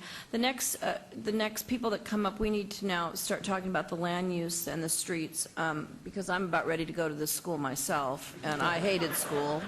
So I've kind of let the train wreck go on, and we love hearing about the school, but I know Truesdale's over there looking at me going, let's get to the land use, let's get to these other items. So if anybody has, yes, Rick, if anybody has anything to say regarding the streets, the drainage, the land use, the anything different from how great the school is, we'll welcome your comments. If not, please, ma'am, come give us your name and address for the record, and just say you love the school, because I'm getting a little heat over here. My name is Itasca Cole. My address is 133 Crystal Sunset Court, and I am a new parent to the Oakey campus, and I live 2 miles away from the North Las Vegas campus, and I'm excited about being at the school. Thank you so much for coming down. Thank you. Thank you. Mr. Farlow. Yes, thank you. Todd Farlow, 240 North 19th Street. While staff was given the run-up into this, I was falling into my usual coma. When they came up, it says something about interrupting the existing traffic system or something. You couldn't get anything worse than that traffic pattern out there. One time, when I was trying to get to Centennial Park for the first time,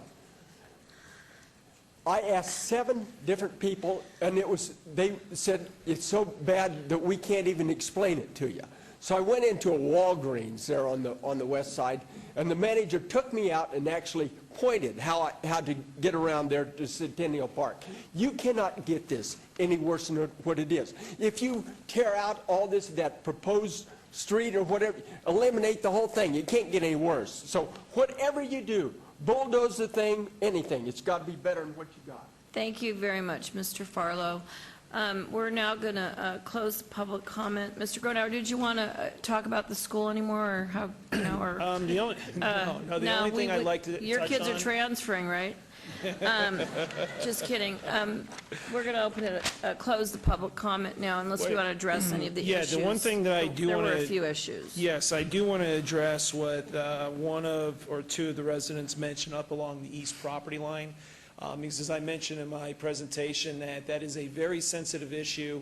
We took a lot of time trying to design to address a adequate buffer in this area. And I want to go through it again in some of the changes that we can make to address the couple's concern with respect to the ingress egress that we have on the private road itself.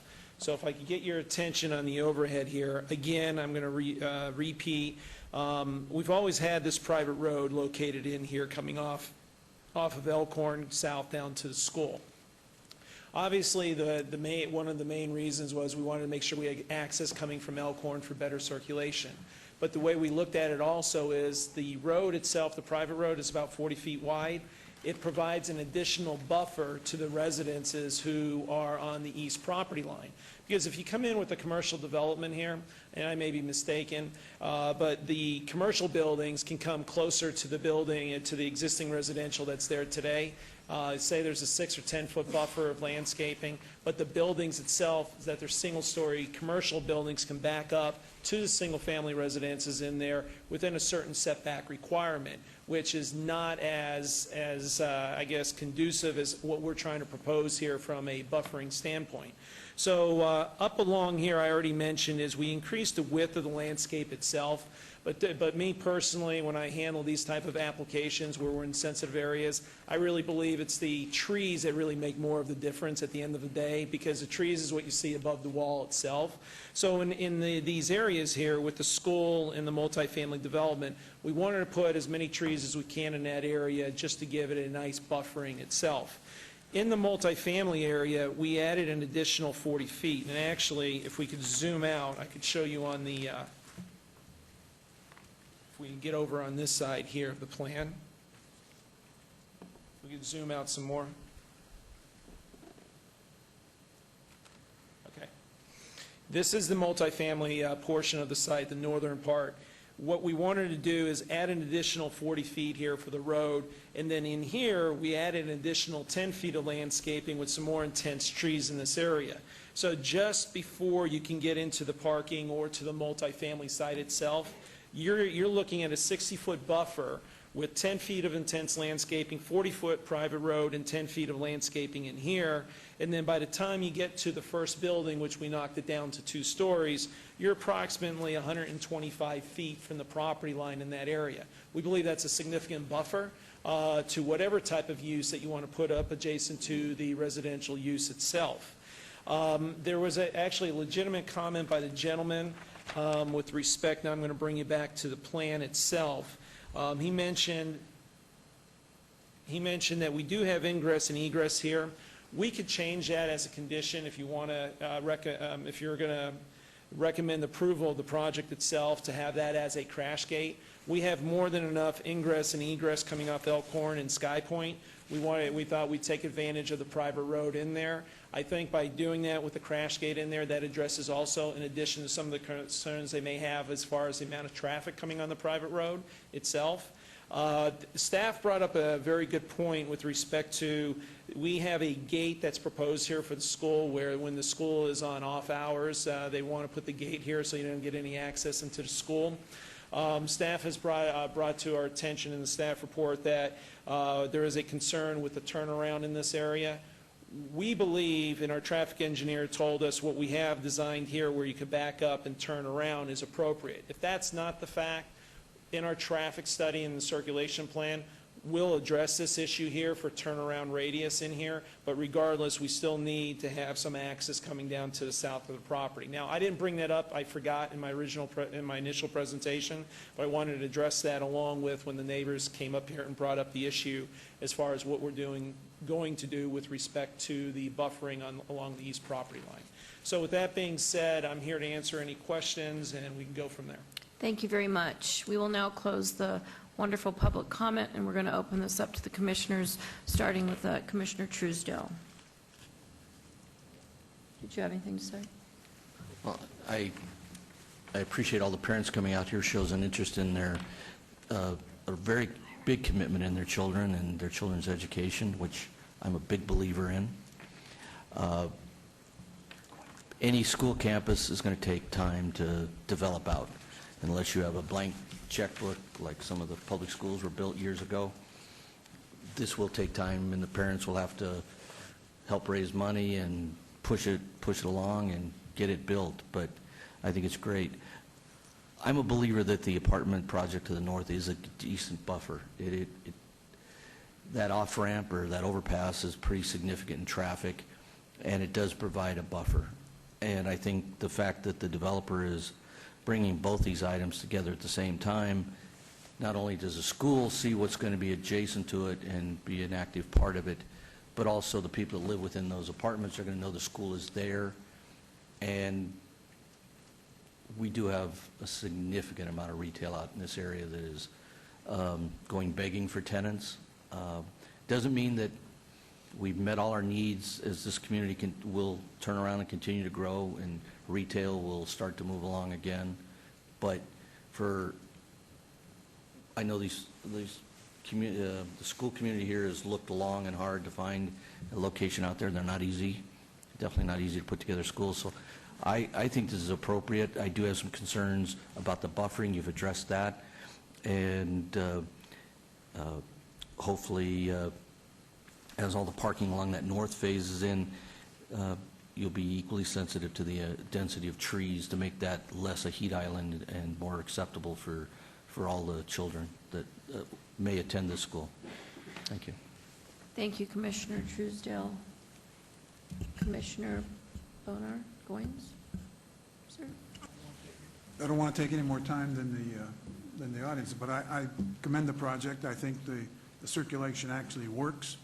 It may not be what's been planned, but plans are subject to review and modification, and I think as long as the resulting system is going to move the traffic on the number of travel lanes that are necessary for that volume, then it should be given consideration. Thank you. Commissioner Goins. It'll definitely see my support. I'm a big supporter of schools. I'm namesake of a school, my parents' elementary school, and to the gentleman in uniform out there, next time you're on base, stop at Lund Elementary School. My sister is the vice principal out there, and they're doing good things as well. But I do support schools. I just find it ironic. I was just sitting there thinking tonight when we talked about the Jehovah's Witness Church, here we are, master plan in neighborhoods, and we had opposition to church and then say no to a school. So what are we here as a planning commission if we can't put together a complete neighborhood? So it'll definitely see my support. And again, to Mr. I believe it's Mr. Ginsmore, Scott Ginsmore, it may take 2, 3, or 4 years to phase this thing in. But I think as you look forward in the neighborhood, these are happy projects, and these are projects that are actually going to put people to work, and that's what we need, and we need to see them building meaningful projects that'll sustain themselves and stay in the neighborhood for years to come. So it'll see my support. Thank you, Commissioner Goins. Commissioner Moody. Thank you, Madam Chair. As you know, I live in the Northwest. I live within Ward 6. I have 4 children, all of whom have either gone through public school or are in public schools, and there is a real need for a charter school in our area. It strikes me that in Chicago right now we have a teacher strike going on, and as I've read the news reports and watched the news, I hear parents complaining that they can't find a place to drop their kid off during the day, as if the school system is their babysitter. And I've heard tonight from a group of parents who don't look at schools as a babysitter for their children. They're interested in their education, they're involved, and it's a school like this and parents like this that are going to take schools in Nevada from last or almost last up above that. Having said that, I do have some questions about the land use for you, Mr. Gronauer, starting with, first of all, the ball field. And maybe if you could pull that up. can you tell me what type of lighting we'll have on that ball field? If there's going to be a night game? Currently, no lighting is planned for the ball field. Okay, so we don't have to worry about a future situation where we have a neighborhood coming in complaining about the lighting on the ball fields? No, and if you would like to do this, I think this would be an added safeguard, is if there are any changes for lights to the plan itself, that it would have to come through as a public hearing on that process, because I don't want to be standing here and tell you there's no lights, and then 10 years from now, somebody puts lights up when we made that representation. I would rather it come through a hearing process if that's the case. Okay, and through you, Madam Chair, I'm not sure I'm asking that. I mean, we live in Las Vegas. I know that, you know, night games, especially during the heat, are preferred to, you know, daytime games, and especially if, was it Jacob that we heard from? Jacob is going to be playing lacrosse. He's going to want to play at night, not in the daytime. So I just want to make sure, and maybe it is a good idea to come back in front of the Planning Commission if we need to talk about, you know, lights, how high they are, and how bright they're going to be. My second question is with regard to the buildings as we come onto the property from the northeast side. And you spoke about that most easterly building as if it were the first, but if we consider that the northeast building to be the first building as you enter in from that northeast access, yes. Is the line of sight from the property owners across that impeded in any way with a three-story building?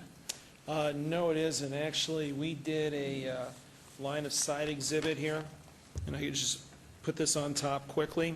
This is from the eastern property line, the wall itself going up. This is a three-story, actually this is the two-story.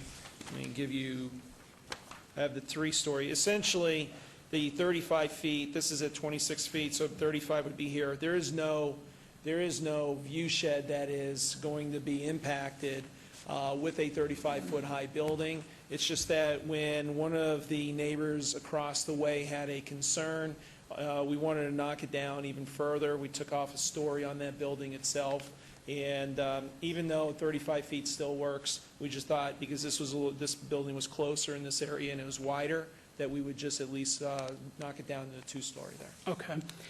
Thank you. And my final question, again through you, Madam Chair, looking down the road to the time when we have K through 12 attending the school with the staggered pickup and drop-off, what amount of time are we looking at, considering a half hour before and maybe, well, I think the school zones stop, you know, when children are no longer present. But what are we looking at morning and afternoon, total time for the slowing of traffic on the surrounding roads?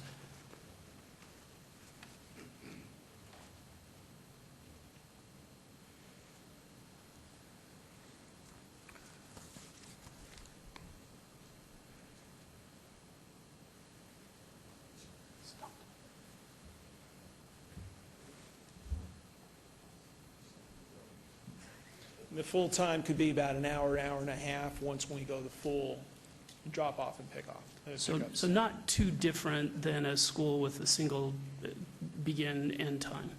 No, not necessarily when you're talking about the local schools here with the amount of people parking on the streets and so on, the impact before and after. Okay. This, you'll have people coming right through the property itself. All right. And finally, you know, thank you for the neighborhood meetings. I attended the first. Unfortunately, the last one was at the same time as Planning Commission.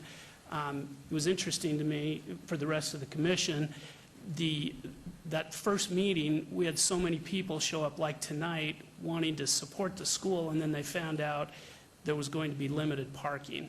So you went back to the drawing board, figured it out, and that's not even part of the request tonight. Absolutely. And so thanks for working with them on that. I think it's going to make everybody happy. You're going to see my support on this tonight. Thank you. Thank you. I think we're ready for a motion. Excuse me, Commissioners. I'm Yes. so sorry, Trent. No problem. Madam Chair, through you, I think my concerns with the turnabout or turnaround off the access road coming in off Elkhorn and the deceleration lanes will all be addressed during the technical drainage study. Only one last question. The SDR covers the entire 24 acres, the school property plus a multifamily? Yes. And only one of the buildings you reduced to a two-story, is that correct? Yes, yes, sir. Okay, we might want to correct condition number 7, which states building height shall not exceed 2 stories. Thank you. Thank you. Yes. Thank you, Commissioner. With that, Commissioner Moody, I think we're ready for a motion on 17, 18, and 19, 20 related items. Madam Chair, with respect to item 17, General Plan Amendment 45940, move for approval subject to all conditions. Thank you. That motion is for approval following all of staff's conditions.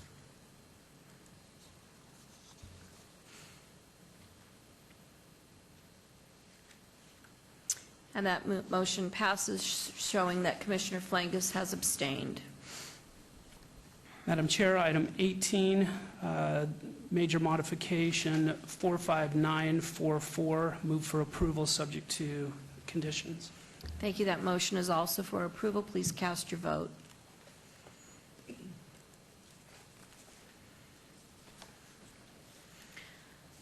That motion also passes with Commissioner Flangus abstaining. Byron, did you hit the right button? Okay, sorry. Number 19. Number 19, special use permit. Excuse me 1 minute. Please let my vote reflect yes on the previous, on item 19, not abstain. I knew it. Ready, Madam Chair? Madam Clerk? Thank you. Yes, Commissioner Moody. Item 19, special use permit 45941, move for approval following the conditions. Thank you. And that motion passes, showing Commissioner Flangus abstaining as well. Finally, Madam Chair, item 20, SDR 45943. My understanding is we're going to have a condition change, and so could I ask from staff what that will be? Yes. And Mr. Gebeke, if you'll just correct me if I'm wrong, I believe on the condition referencing, let's see, condition number 3 on the site plan, we need to add a phrase that says, all development shall be in conformance with site plan and landscape plan, date stamped 8/13/12, and building elevation date stamped 8/6/12, and then adding the phrase, and the phasing plan, date stamped 8/20/12, except as amended by conditions herein. And then the second thing, based on the discussion that you've had here this evening, if there is a wish on the part of the Planning Commission to restrict the lighting on the play fields, what we might do is add a condition to the effect that no lighting shall be provided for the athletic fields. Any lighting added in the future shall first be approved at a public hearing via a review of condition. Do you agree with all those, Mr. Gronauer? Yes, ma'am. Thank you. Okay, then again, item 20, SDR 45943, move for approval subject to conditions as amended. Thank you, Commissioner Moody. Chairwoman Quinn, were we going to delete number 7 as well for the height limit? That's, yeah, because we need to remove the 2-story. I'm sorry, I thought that was a part of it. I apologize. I guess I did too. My vote I thought- includes that as one of the The amended amended. conditions. Yeah. Thank you. Please vote.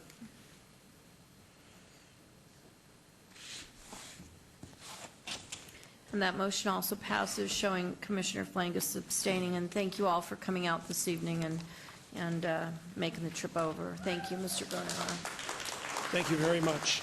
Moving on now, we're going to... Madam Chair, Yes. these items go forward to the October 17th City Council meeting. Thank you. We'll give Mr. Gronauer a second to get his stuff. And we're moving on now to related items 21, 22, and 23. GPA 46373, the applicant is D.R. Horton Incorporated, the owner, Fort Grand LLC, for possible action on a request to amend the multi-use transportation trails element of the 2020 master plan to relocate the alignment of a planned multi-use transportation trail between Grand Teton Drive and Oso Blanco Road along the planned Fort Apache Road alignment. This is in Ward 6, Councilman Ross. Number 22 is an MOD 46292 for possible action on a request for a major modification of the Town Center land use plan to amend the special land use designation from ECTC Employment Center Mixed Use Town Center to MLTC Medium Low Residential Town Center and remove a proposed Town Center primary arterial street alignment, Fort Apache Road, between Grand Teton Drive and Oso Blanco Road. Staff recommends approval on this item as well. And number 23 is SDR 46293 for possible action on a request for a site development plan review for a proposed 183-lot residential subdivision with a waiver of the Town Center residential street standards and an associated encroachment into the public rights-of-way on 31.8 acres at the northeast corner of Grand Teton Drive and TP Lane. And may we please at this time have the staff report on these three items. Chairwoman Quinn, these requests would allow for single-family residential development of the subject site. Staff supports the general plan amendment as the required multi-use trail will still be provided on the site, just realigned to facilitate the development. Staff also supports the modification request for both the elimination of the Fort Apache alignment north of Grand Teton and the change in land use designation. The Fort Apache alignment between Grand Teton and Oso Blanco is not essential at this point because there are other points of connection for these roads within a half-mile radius. The Employment Center Special Land Use Area was originally designed to accommodate commercial development. However, this area has been reduced by almost half in the years since, with the majority of the area being developed for residential use. The remaining area designated as the employment center is limited and could negatively affect these residential areas if developed commercially. In regards to the design of the residential development, staff is recommending denial as the internal streets are not in conformance to the requirements of the Town Center Master Plan. The applicant is proposing streets with a 4-foot amenity zone and a 4-foot sidewalk, where a 6.5-foot amenity zone and 5-foot sidewalk are required. These design elements are standard within the Town Center Plan and are intended to provide both a sense of identity and to encourage pedestrian activity within the residential subdivision. Please note that there are additional letters of protest and support since publication. Thank you, Mr. Gepke. Good evening, Mr. Gronauer. Good evening, Madam Chair, Commissioners. I'm Bob Gronauer, 8345 West Sunset Road. In this matter, I'm representing D.R. Horton. And this is three applications that are before you. The first application is a general plan amendment to relocate the multi-use trail. The multi-use trail is proposed to go through the property here. Staff has mentioned we're going to relocate it to the perimeter of the property. Staff's recommending approval for that. The next application is a major modification request. We're changing it from employment center to medium density, medium low density, which allows up to 8 units to the acre. As you can see on the overhead here, this is the proposed project. It will be approximately 183 lots. We have two different product types that we will be selling on the property itself, up to 8 different model homes that you'll have here for the mixture. It comes out to a density of about 5.75 dwelling units to the acre. D.R. Horton, one of the requests on the site development plan review, staff was not supporting. It was interior to the site. We are requesting for a 4-foot sidewalk, and 4-foot amenity zone. The request was not to necessarily have L-curb, but also have some roll curb within the subdivision itself. After reviewing the staff report, one of the things that we did is we want to make a proffer up to the commission tonight to say that we would agree to do L-curb within the subdivision itself, along with the 4-foot amenity zone and the 4-foot sidewalk, which is really no different than what's being or what has already been developed through Town Center. As a matter of fact, several years ago for a Part E development, and if I could show you on the overhead here, I don't know if these pictures show up well, in the northwest portion of Town Center, more particularly around Deer Springs and Teepee, you have about 150 acres of property that's been developed with the 4-foot amenity zone and 4-foot sidewalk. And I could show you some pictures around here that I took throughout multiple subdivisions in Town Center. that have the same request approved that we are actually asking for. And one of the things that you can see here, if you can see on the overhead clearly, is on these street sections, if anything, it's not so much about the 4-foot amenity zone that actually really makes the streetscape look nice. It's the amount of the trees that are along the streetscape itself here. As a matter of fact, D.R. Horton is also developing currently today on Fort Apache and Elkhorn, a similar product with the same request that we're asking for with the 4-foot amenity zone, 4-foot sidewalks. So the reason for the pictures and the reason for me giving you some of the precedent or of some of the existing stuff out there, we'd like to develop it the same way of some of the existing conditions out in Town Center. We know that staff had some concerns about going a roll curb, that it might eat into the amenity zone itself. So we would at least ask to keep a 4-foot amenity zone, 4-foot sidewalk with an L curb on the property itself. So you're guaranteed a 4-foot amenity zone along with the trees, which would be no different than what you see in some of the pictures here throughout Town Center. That being said, we would ask you to approve the applications, and we're okay with all the, if approved, conditions on the site development plan review. Thank you very much, Mr. Gronauer. Is there anyone here that wishes to speak on this item? If so, please come forward. If not, we'll close the public hearing, and we're going to open it up now to the planning commissioners. Madam Chair? Yes. Through you to the applicant, based on what I've heard, and we met earlier today and talked about this, Condition 9 states, residential streets shall be developed with L curbs. If rolled curbs are used, a revised site plan application shall be submitted for review and approval prior to installing. Are you comfortable with limiting or amending that condition to read residential streets shall be developed with L curbs? And I guess first I want to make sure with the city attorney we're okay there. Is that the condition that the Public Works Department worked up for the L curbs? Well, it slightly changes it. It takes it so that it just limits it to L curbs, doesn't provide a situation where they come back for a rolling curb. That should be fine as long as Public Works is okay with it. Okay. So I guess my question to you, Mr. Gronauer, are you comfortable amending that condition to reflect that? Absolutely, as long as the understanding is we're still doing the 4-foot amenity zone and 4-foot sidewalk. Exactly, Yes. and what I'm trying to do is to protect, we've already given you that 4-foot amenity zone, and if we put in a rolling curb, we take another 2 feet away. I want to make sure we keep it at the 4 feet. Absolutely. Okay. That's the purpose of this discussion. Thank you very much. Is there anyone else that wishes to speak on that? Mr. Bonar, sir, Commissioner. One question. Mr. Gronauer, one of the pictures you had there, I'm not trying to show off, but I think I saw a rolled curb there. It's actually rolled and L curb that are out there. Actually, you had good eyes. I picked that up on Sunday when I was taking pictures. I go, well, there's actually rolled and L, but we're agreeing the L curb, and we're not going to switch, and that's it, okay? But good eyesight. Thank you, Commissioner. With that, as no one else wishes to speak, we'll have a motion. Commissioner Moody. Thank you, Madam Chair, and can I just ask staff before I make this motion, which of the 3 items do I need to state the amended condition 9? Commissioner, that would be on item number 23, the site development plan review application. Okay, thank you very much. Madam Chair, regarding item 21, general plan amendment 46373, my motion is to follow staff's recommendation for approval, subject to conditions. Thank you. That motion's been made for approval. Please cast your votes.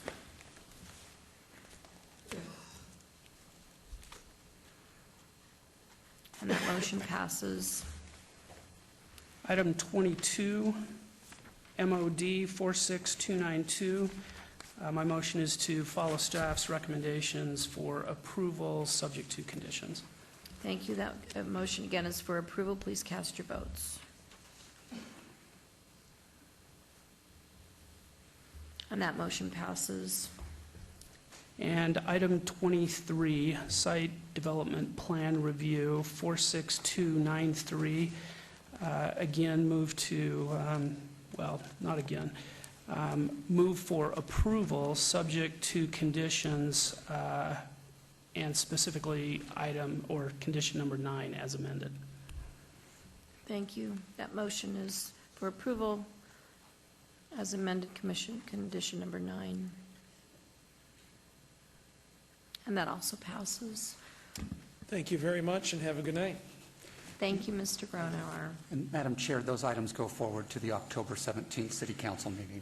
Thank you. Moving on now to item number 24, 25, and 26. Related is MOD 46280, applicant Collision Authority, CO Sunwest Homes, owner Centennial 95 Limited Partnership, for possible action on a request for a major modification of the Town Center Land Use Plan to amend the special land use designation from SX-TC Suburban Mixed Use Town Center to GCTC General Commercial Town Center at 7280 West Azure Drive, Ward 6. Councilman Ross. Staff is recommending approval.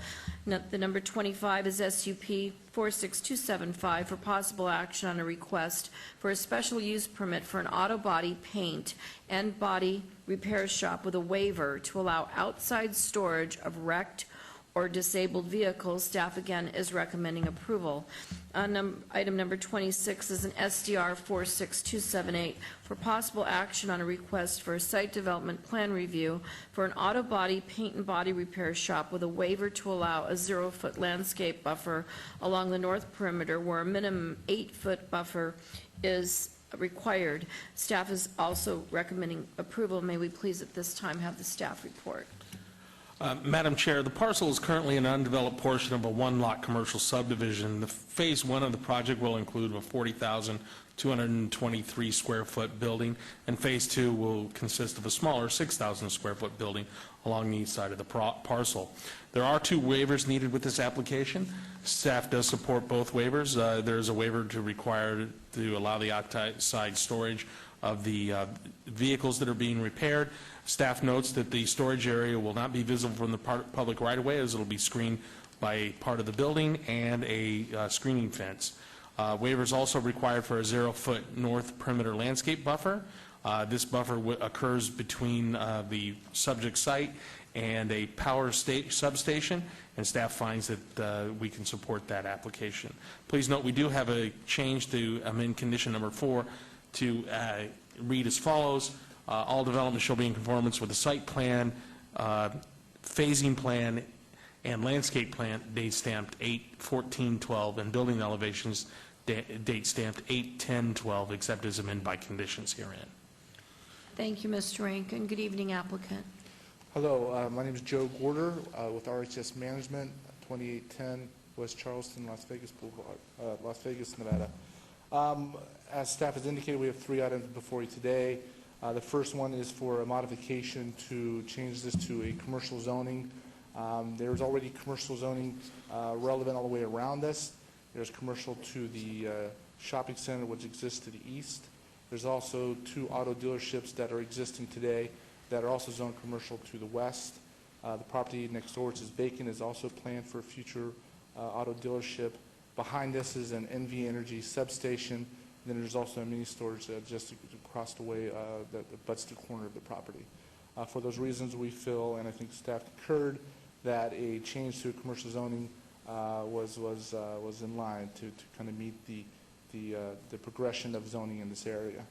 The second request is for the special use permit, which in the town center development standards has specific criteria that needs to be followed. This is for an auto body repair facility, and we meet all the criteria. We feel like we meet the intent of the disabled vehicles being outside storage.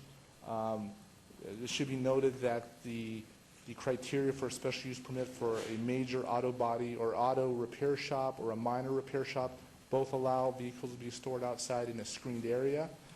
We've put the cars behind the building and between that and the energy substation. So there will be no visibility to the public from them at all. As a matter of fact, if you, the applicant Auto Body Collision Authority, if you go to any of their existing facilities, you wouldn't even know that this is an auto body repair shop. They run a very highly regarded facility, and they have the utmost standards that they upkeep as part of their standards. The last item that we have is a site development plan review. As staff has indicated, we are asking for a waiver of the landscape buffer on the north property line. The reason for that waiver is primarily because there's already a 10-foot landscape buffer that the NV Energy people had installed and serves the purpose of the buffer from them. And they actually have a much larger wall that they've inset onto their property. So it followed suit that the waiver should be granted.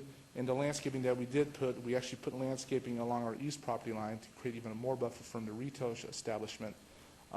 That's not even required. If you look at the staff reports, it's not required, but we put it in there to create an additional buffer to the east side. For those reasons, we feel that this application should be approved. I can tell you that we have representatives from Collision Authority here tonight that can answer any of your questions. They're very highly regarded, highly certified. This will be a state-of-the-art facility, which we think will blend in very nicely with the auto dealerships, the retail, and the mini storage and the power substation there. So with that, if there's any questions, we don't Thank have you. any answer them. Okay, thank you very much. Is there anyone here that wishes to speak on this item? If so, please come forward and state your name and address for the record. Thank you. Todd Farlow, 240 North 19th Street. Do we have a sample of that screening fence, what that would look like? Is this going to be a cyclone fence with those slats in it, or is it going to be a real fence? Mr. Rankin? He's asking The for a fencing picture of materials. the fence. The fence. On the fence, is this going to be screen. some cyclone fence with slats in it, or is it going to be a real fence? I defer to the applicant. Well, the town center standards have specific criteria that we have to meet. So it's going to be a block wall meeting the town center development standards. It will not be a cyclone screen fence. So The only place where we do have a wrought iron fence is along the north property line, and that was requested specifically working with staff and NV Energy, because they didn't want another block wall, and then another block wall had a dead space where people could do whatever. So that's the only area where there'll be a wrought iron, but it won't be seen by the public. Does that answer your question, Mr. Farlow? Thank you. Well, I wish I could see a picture of it or something to give me. I know, but we just don't have one. Is there anyone else that wishes to speak on this item? Okay, if not, we're going to close the public hearing and open this up to the Planning Commission. Commissioner Moody. Madam Chair, if there's no further discussion or comment, I'm prepared to make a motion. Item 24, modification 46280, move to follow staff's recommendation for approval subject to conditions. Thank you. The motion has been made for approval. Please cast your votes. And that motion passes. Item 25, special use permit 46275, again, move to follow staff's recommendation for approval subject to conditions. That motion was made for approval, and that also passes. Item 26, SDR 46278, motion is to follow staff's recommendation for approval with subject to conditions and condition number 4 as amended. Thank you. Motion is made for approval. Please cast your votes.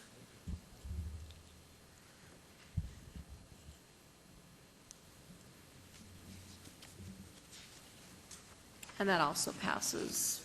And Madam Chair, those items go forward to the October 17th City Council meeting. Thank you very much. Thank you very much, sir. Have a nice evening. Moving on now to item number 27, which is variance 46295. The applicant is the Shipping Containers LLC owner, 707 Fremont LLC, for possible action on a request for a variance to allow an 8-foot tall front yard fence where 5 feet is the maximum height allowed at 707 Fremont Street. This is in Ward 5, Councilman Barlow's ward. Staff is recommending denial. May we please have a staff report? Madam Chair, I recently completed some consultant work for the DTP, and out of an abundance of caution, I'll be abstaining on this project. Thank you, Commissioner. Madam Chair, this project is located within the downtown Centennial Plan Entertainment Overlay District, which encourages a lively pedestrian environment.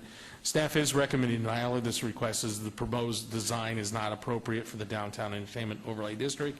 It's not compatible with adjacent surrounding uses, and the applicant has provided no evidence of a unique or extraordinary circumstance to justify the request. Please note we have received an additional protest since publication. Thank you very much. Good evening, applicant. Good evening, Todd McBrayer, 5525 Polaris Avenue, representing the applicant. Mr. Kessler wasn't able to make it tonight, so I'm representing for him. If you remember, a month ago, we brought this project before you, and there was a lot of excitement regarding the project. One thing that we failed to put into our application was the waiver requirement along Fremont Street. If I can draw your attention to the overhead. The area that's in the highlight in the pink is the area that the waiver is covering the balance of the fence around the property. And in other words, a number of discussions at the previous meeting. The area that's in pink is the area that is in question that this waiver is covering. The balance of the fence already is covered as 8 foot, so this is just to make all the fence conforming through the whole area. It's at the front. Additionally, the rendering for the project, you can see how we're using a wave approach, so it's not just a standard, let's throw up a painted metal fence. We're trying to put some artistic flair to it along that, and that's part of the purpose of having that 6 to 8 foot wave across the front there. So to be consistent with the development that was approved last month, we ask for your approval. If you have any questions, I'm Thank you available very for that. much. Is there anyone here that wishes to speak on this item? Please come forward and state your name and address. Mr. Farlow, for the record. Yes, thank you, Todd Farlow. If this was all hashed out, which it was, then why is staff recommending denial? I don't understand that. Because it was all pounded out. Why would they deny something that had already been hashed out? Well, I don't know, Mr. Rankin. I think that we... As stated in the staff report, staff finds that this is a self-imposed hardship. The requirement is for a 5-foot fence. They're asking for a fence taller than that. Therefore, staff recommends denial of the variance. Thank you, Mr. Rankin. Does that answer You're your question? bullheaded as I am then. Well, I don't know, but that's the answer. Is there anyone else here that wishes to speak on that item? If not, we'll close the public hearing, and we're going to open it up now to the planning commissioners. Commissioner Goins. Madam Chair, if there's not any questions, I'll make a motion for approval on item 27 VAR 46295, subject to all staff's recommendations and condition. Thank you. The motion has been made for approval. Please cast your votes.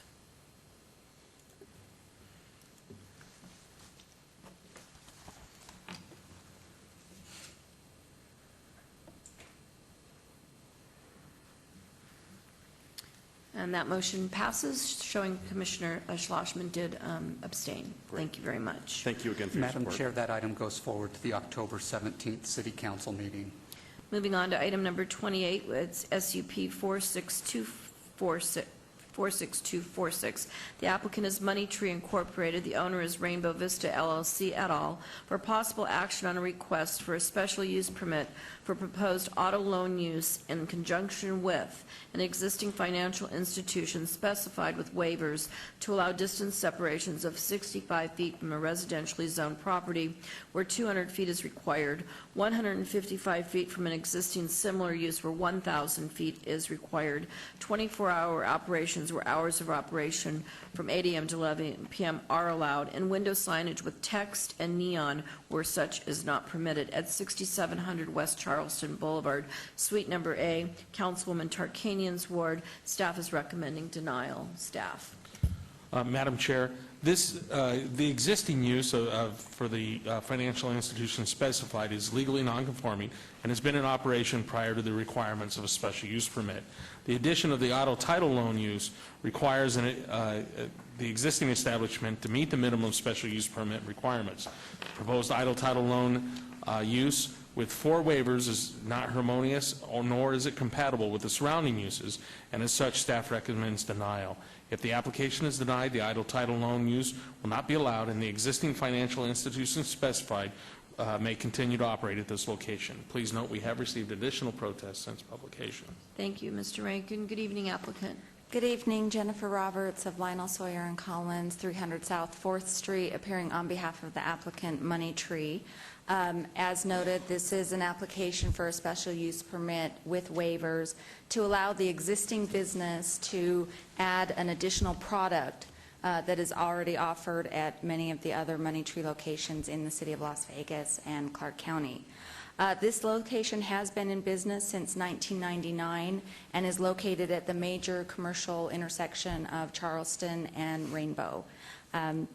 Because adding this new service, it's not adding a new location or enlarging the location, it's just, or making it larger, it's just adding a new product, essentially.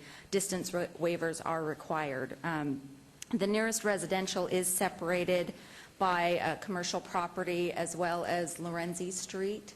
And the competing business, one of which was just recently approved for adding auto title loan use as well, with similar waivers, is separated by Rainbow as well as Charleston Boulevard.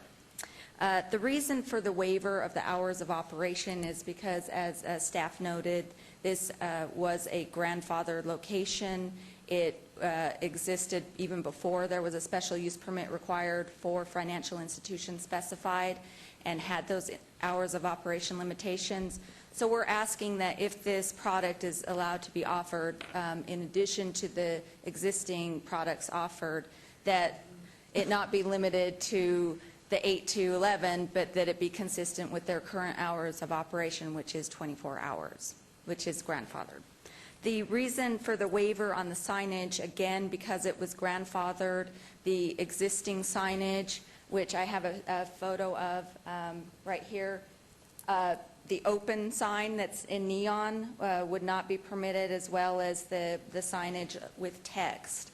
And we're asking, because this is a grandfathered location, before those signage restrictions were in place, that those be allowed to continue. We're not asking to add strobe lights and new neon lights. We're just asking, and we're even amenable to a condition that says no new flashing or neon lights. We just want to be able to keep the open sign up. The text signage is restricted already, not only under the current auto title loan use restrictions, but actually under the sign code. We're not allowed to have signage that encompasses more than 20% of the window size. So we're not asking for a waiver of that. They're willing to comply with the window size requirements just in order to preserve the grandfathered signage of having text and the neon open sign, even showing that it's open 24 hours and their Money Tree logo with text in it. We're asking for a waiver of that. But again, we're amenable. They're not looking to add strobe lights. We can add an additional condition that says no new flashing or neon lights. Thank you very much, Ms. Roberts. Is there anyone here that wishes to speak on this item? If so, come forward. If not, we'll close the public hearing. We're going to open it up to the Planning Commission. Commissioner Moody? One question for the applicant. Sure. You spoke about products and grandfathering. Is one of those products you contend is grandfathered in as the 24 hours of operation? The products that are grandfathered in are the financial institution specified products, the check cashing, the deferred deposit services. The auto title loan use is a new, that we're seeking to add, is a new product that would not be grandfathered in. That's why we're asking for these waivers. Thank you. To be consistent with the grandfathered operations in existence. Commissioner Flangus? Thank you, Madam Chairman. As far as the signs go, then, you're just looking to have this waiver so you can keep your open sign that's a neon sign right now, is that correct? And keep the signs that have text. That have text Yes. in there. So as a condition, then, we're going to put it that no additional signage other than what you've just mentioned? Well, we would ask no additional flashing or neon signage. We'd still like to preserve the right to have text signage. If they want to change it to, say, from Payday Loans to Western Union, we'd like to still be allowed to have text signage, but still knowing that we still have to comply with the sign code and the restriction on 20% window coverage. Okay. Madam Chairman, I'm prepared to make a motion. Thank you. Ready? Madam Chairman, I will move to approve item number 28, SUP 46246, with the following additional condition, that there will be no new flashing or neon lighting other than what's already there, and subject to all the other conditions set forth by staff. Thank you. The motion has been made. Please cast your votes. Excuse me? I'm sorry, Chair, was there a condition, I don't know if the commission wanted to add this, about no vehicles being stored on the lot or anything like that? And they don't do that, and we have no problem with that. but- Yeah, we'll add that condition, but I don't think there's room There's probably a anyway. better way to. And Madam Chairman, I would add that additional condition as part of my motion. Thank you.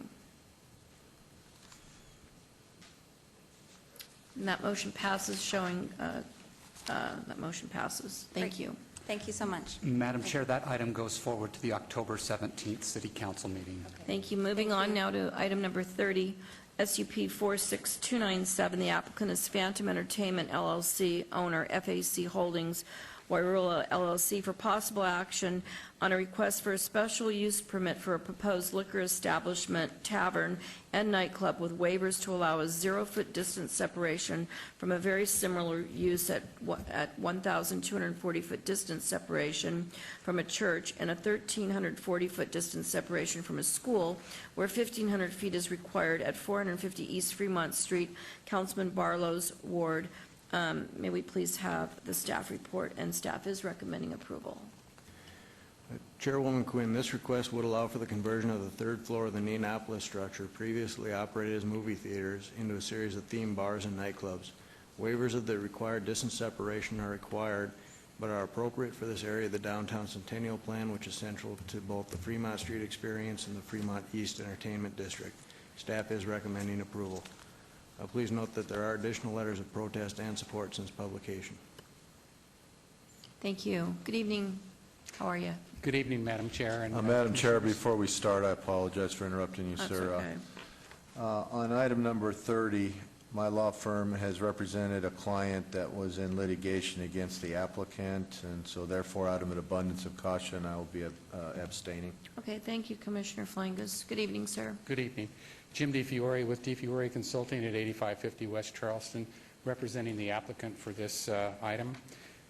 This is going to be proposed to be the Crave Massive to operate on the third floor of the Neonopolis Center, and this is the successor to the Crave nightclub, which currently operates in Clark County. What the applicant will offer is a variety of types of entertainment, primarily dancing within most of the converted theaters. There will be different types of dance venues, including hip-hop, including country western, and today's music. They also intend to have a hypnotic show, a magic show, and a regular movie theater for to continue on with the existing type of venue that they did have there before. This is intended to be the largest nightclub, I believe, in the nation, at about 74,000 square feet. And they're working very hard to get this open, hopefully before the end of the year. We do intend to have this open exclusively for 21 and over. It is a tavern, and the tavern coexists with those of the legal drinking ages. We agree with staff's conditions, and we would hopefully gain the support of the Planning Commission for tonight's item. Thank you, sir. Is there anyone here that wishes to speak on this item? If so, please come forward and state your name and address for the record. Good evening, sir. Good evening, Board. My name is Frank Tawdry II. Live at 150 Las Vegas Boulevard North, Unit 1616 at the Ogden. I am speaking here in two capacities, both as a downtown resident, and additionally, I've been hired as counsel for certain parties that have commercial interest in this property. Our first primary concern on the business end is this current applicant already has an established property within the vicinity, but they are currently still on a temporary liquor license. And as you know, the temporary liquor licenses are never guaranteed to become permanent licenses. So our concern was as I was reading the specifics of the agenda, is that if they do not gain a permanent liquor license, this venue will be turned into an over-18 nightclub that allows essentially the same things, dancing, et cetera, except over-18 non-liquor. We are concerned because these are, frankly, two different business propositions, different permit applications, and I think has a different kind of impact on the neighborhood, especially considering the exact location within the Neopolis between the Strip, East Fremont, and the residences. In addition, our clients have serious concern that these same principles involved with the Crave Master Project have been subject to numerous high-profile incidents, high-profile county code violations, and even a wrongful death suit in its predecessor, the Crave Net. Excuse me, I'm not quite sure what that has to do with the application. We're talking about him applying for this. We don't, let's just stick to his application, okay? Okay. I mean, we don't need to slam the guy. I don't need to know about this. No problem. I was going to go on to the next point. As a resident, I know that the liquor establishments, taverns are very important to the development. Live there, and I think it's really launched East Fremont into becoming a very excellent resurgent neighborhood. So it's your concern that he's not going to get the liquor license and it's going to go to just an over-18 club, and that's your concern, sir, mainly? Yes, and that there's other, perhaps more valuable more valuable businesses that are doing their due diligence right now that would have an interest in the property that don't have these concerns, yes. Okay, thank you very much. We appreciate it. Mr. Farlow? Yes, thank you, Todd Farlow, 240 North 19th Street. Even if it does go to an 18 or over, I think that'd be a good fit. That Zappos, where are those people under 21, where are they going to go to do their hip hop or whatever they do? So even if it does revert to the over 21, I don't see a problem with this. Thank you. Thank you, Mr. Farlow. Okay, if no one else is here to speak, we'll close the public record. And Commissioner Goins? Madam Chair, if there's no more questions, move to follow staff's recommendation for approval of item SUP 46297, subject to all staff's conditions. Thank you. No one else wishes to speak on this? Okay, with that, we'll take the motions for approval.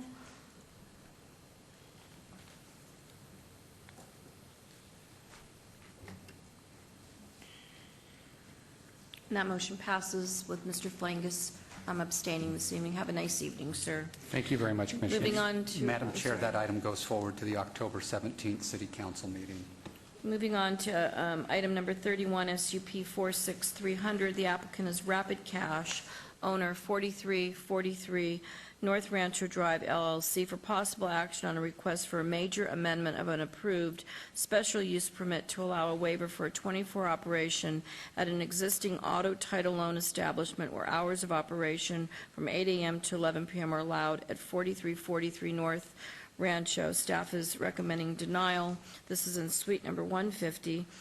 Councilman Ross's ward. Could we please have the staff report? Chairwoman Quinn, the applicant is seeking a waiver of the standard special use permit requirement that limits hours of operation to 8 a.m. to 11 p.m. Waivers of the minimum distance separation requirements of 200 feet from residential property and 1,000 feet from a similar use were approved as part of the original special use permit. Due to the negative impact incurred by having 24-hour operations in such close proximity to residential properties and other similar uses, staff is recommending denial of the request. Please note there are additional letters of protest since publication. Thank you. Good evening, applicant. How are you? Good evening, Madam Chair, Commissioners.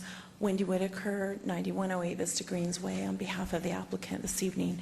This is, as noted, an existing business that has been there for 6 years in operation. The same use is continued to be proposed. Just to give you an idea, in 2010, customer transactions totaled 1,353,925, and there were 14 complaints, representing 0.0071% of the transaction load that they see at this location. Rapid Cash is simply asking for permission to extend its operating hours from 11 p.m. to 8 a.m., which is currently not allowed at this location, to be open for 24 hours. Their justification for this is they currently have 2 locations within the valley out of their 15 stores that are open 24 hours. Their competitors, by comparison, Czech City, Money Tree, have 4 locations around the valley that are open 24 hours. Rapid Cash is seeking to operate roughly 1 location in every quadrant of the valley that allows their customers to access their services on a 24-hour basis. As we know, we have a 24-hour town here with graveyard workers, swing shift workers that may be seeking the services that are offered during the hours that they work and are off and coming and going. Perhaps most importantly, I'd like to bring out the point that about 100 feet across the parking lot facing out to Craig and Rancho directly is an AM/PM mini mart that is open 24 hours right there. We don't believe that the additional hours of the overnight operation will add any additional undue deleterious effect to this area, given that the complaint load has been so extremely low already, and there is existing 24-hour businesses in the area. The MPM, most notably right there in close proximity, you've got Draft House just down the road on Rancho, and there's a number of other businesses in the area that do conduct operations 24 hours. In addition, we've been made aware that there's been some reports of vandalism in the area, and I'd like to suggest that additional employees working overnight, at least 2 of them, provide an extra set of eyes into this area for perhaps police officers to ask what was seen, what was noticed. AM/PM faces directly out to the intersection. This location of Rapid Cash can see a little further back into the shopping center, a little bit better viewpoint. If there was some crime activity going on overnight, they might be able to provide some eyewitness to what's going on. So with that, I respectfully request. Thank you. Is there anyone here that wishes to speak on this item? If so, please come forward. If not, we will close the public hearing and open it up to the Planning Commission. Madam Chair? Yes, sir. Through you, with all due respect to the applicant, this is the wrong location for a 24-hour title-owned establishment. You can see by the map, this is located directly across the street from a residential area. It's within 82 feet. Back in 2006, when this first came up, staff had recommended denial. The Planning Commission, in a tied vote, had no recommendation going forward. City Council approved it. But I think I can state with some assurance that the Planning Commission would have denied, and most likely the City Council would never have approved this had it been a 24-hour back then. Because of the location, because it's so close to this residential establishment, I can't support this, and I will move for denial if there are no further comments or questions. Thank you. Are there any more comments? Commissioner Goins? Yeah, just a quick comment. I actually visited this location last night at about, it's probably about 9:30, 9:45. I stopped in and talked with the manager and the crew that was on shift, and quite frankly, there were, or probably the time I was there, was probably about 5 to 6 people that came in. My more concern was the guy with the taco cart out in the parking lot. Again, this is a 24-hour AM/PM. It is a, I guess to use a lack of a better term, the strip of the boulevard in that area that's kind of vibrant with the Draft House being open 24 hours. But I didn't have a problem with it. I told them I could support it. I used to live in this neighborhood for over 20 years. I'm very familiar with a couple of people on Torrey Pines as well. And so I could support it. I didn't think it's oversaturation. I don't think it's going to cause any due diligence. And I also know in this economic times that people need to have access to the money 24 hours a day. And I wouldn't have mind seeing it go 24 hours with maybe a 1-year review with the understanding that within that 1 year, if we found anything to be not in order because of the 24-hour use, we revert back to your normal hours. So that was just my take on it. Thank you, Commissioner Goins. Anyone else wishes to speak? Commissioner Madam Flagus. Chairman, I echo Commissioner Goins' comments on this. There is a lot of 24-hour operation in that area, and I don't see if this is going to have any kind of adverse effect on the general area. Thank you. Is that it? Commissioner Moody, we're ready for your motion, sir. Thank you, Madam Chair. Again, because it's so closely located by this residential area, my motion is to follow staff's recommendation for denial. So a yes vote, commissioners, will be for the denial, a no vote will be for an approval. Please cast your vote.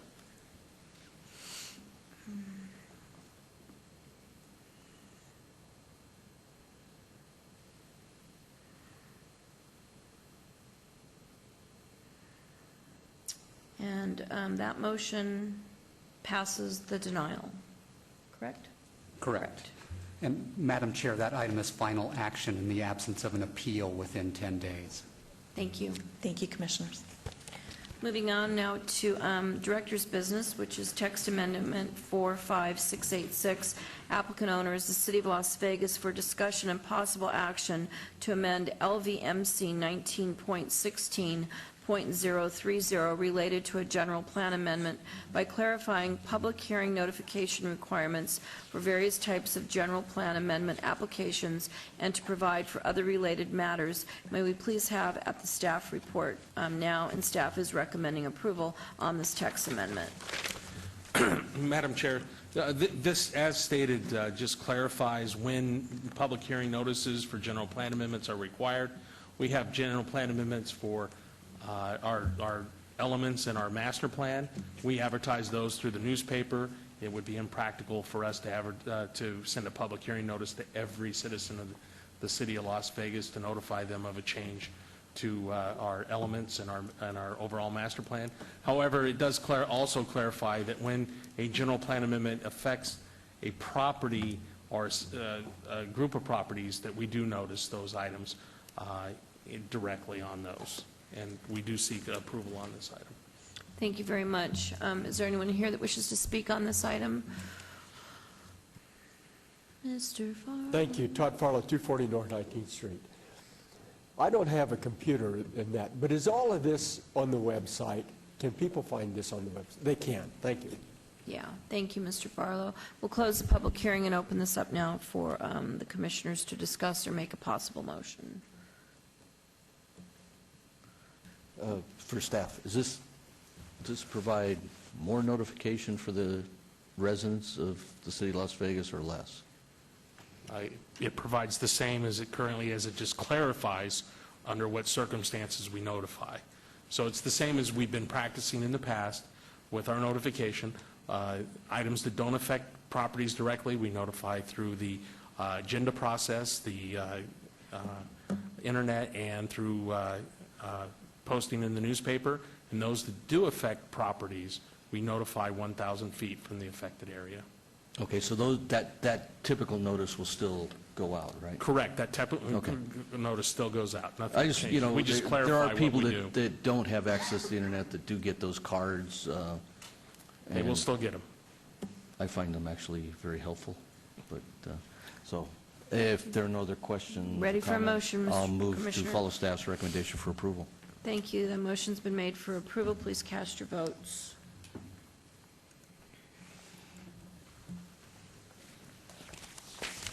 And that motion passes. And Madam Chair, that item goes forward to City Council in ordinance format.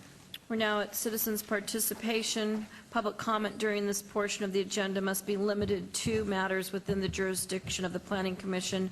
No subject may be acted upon by the Planning Commission unless the subject is on the agenda and is scheduled for action. If you wish to be heard, come to the podium now. Give your name for the record. The amount of discussion on any single subject, as well as the amount of time on any single speaker is allowed, will be limited.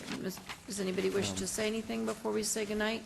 Yeah. Madam Thank Chair, you. I would Yes. like to ask staff, we did have an item this evening that directly affected some fencing along East Fremont. And I think Mr. Farlow directly made the point that hadn't we hashed this site out totally, And it appears to me that some of these more complex projects like this do become a death of a thousand cuts on certain things that, and I would encourage staff to push whenever possible to make sure these variances come together rather than in an array of one after the other. But it is what it is. Thank you, Commissioner Truesdale. This meeting is over. We thank you for coming, and we look forward to seeing you next month.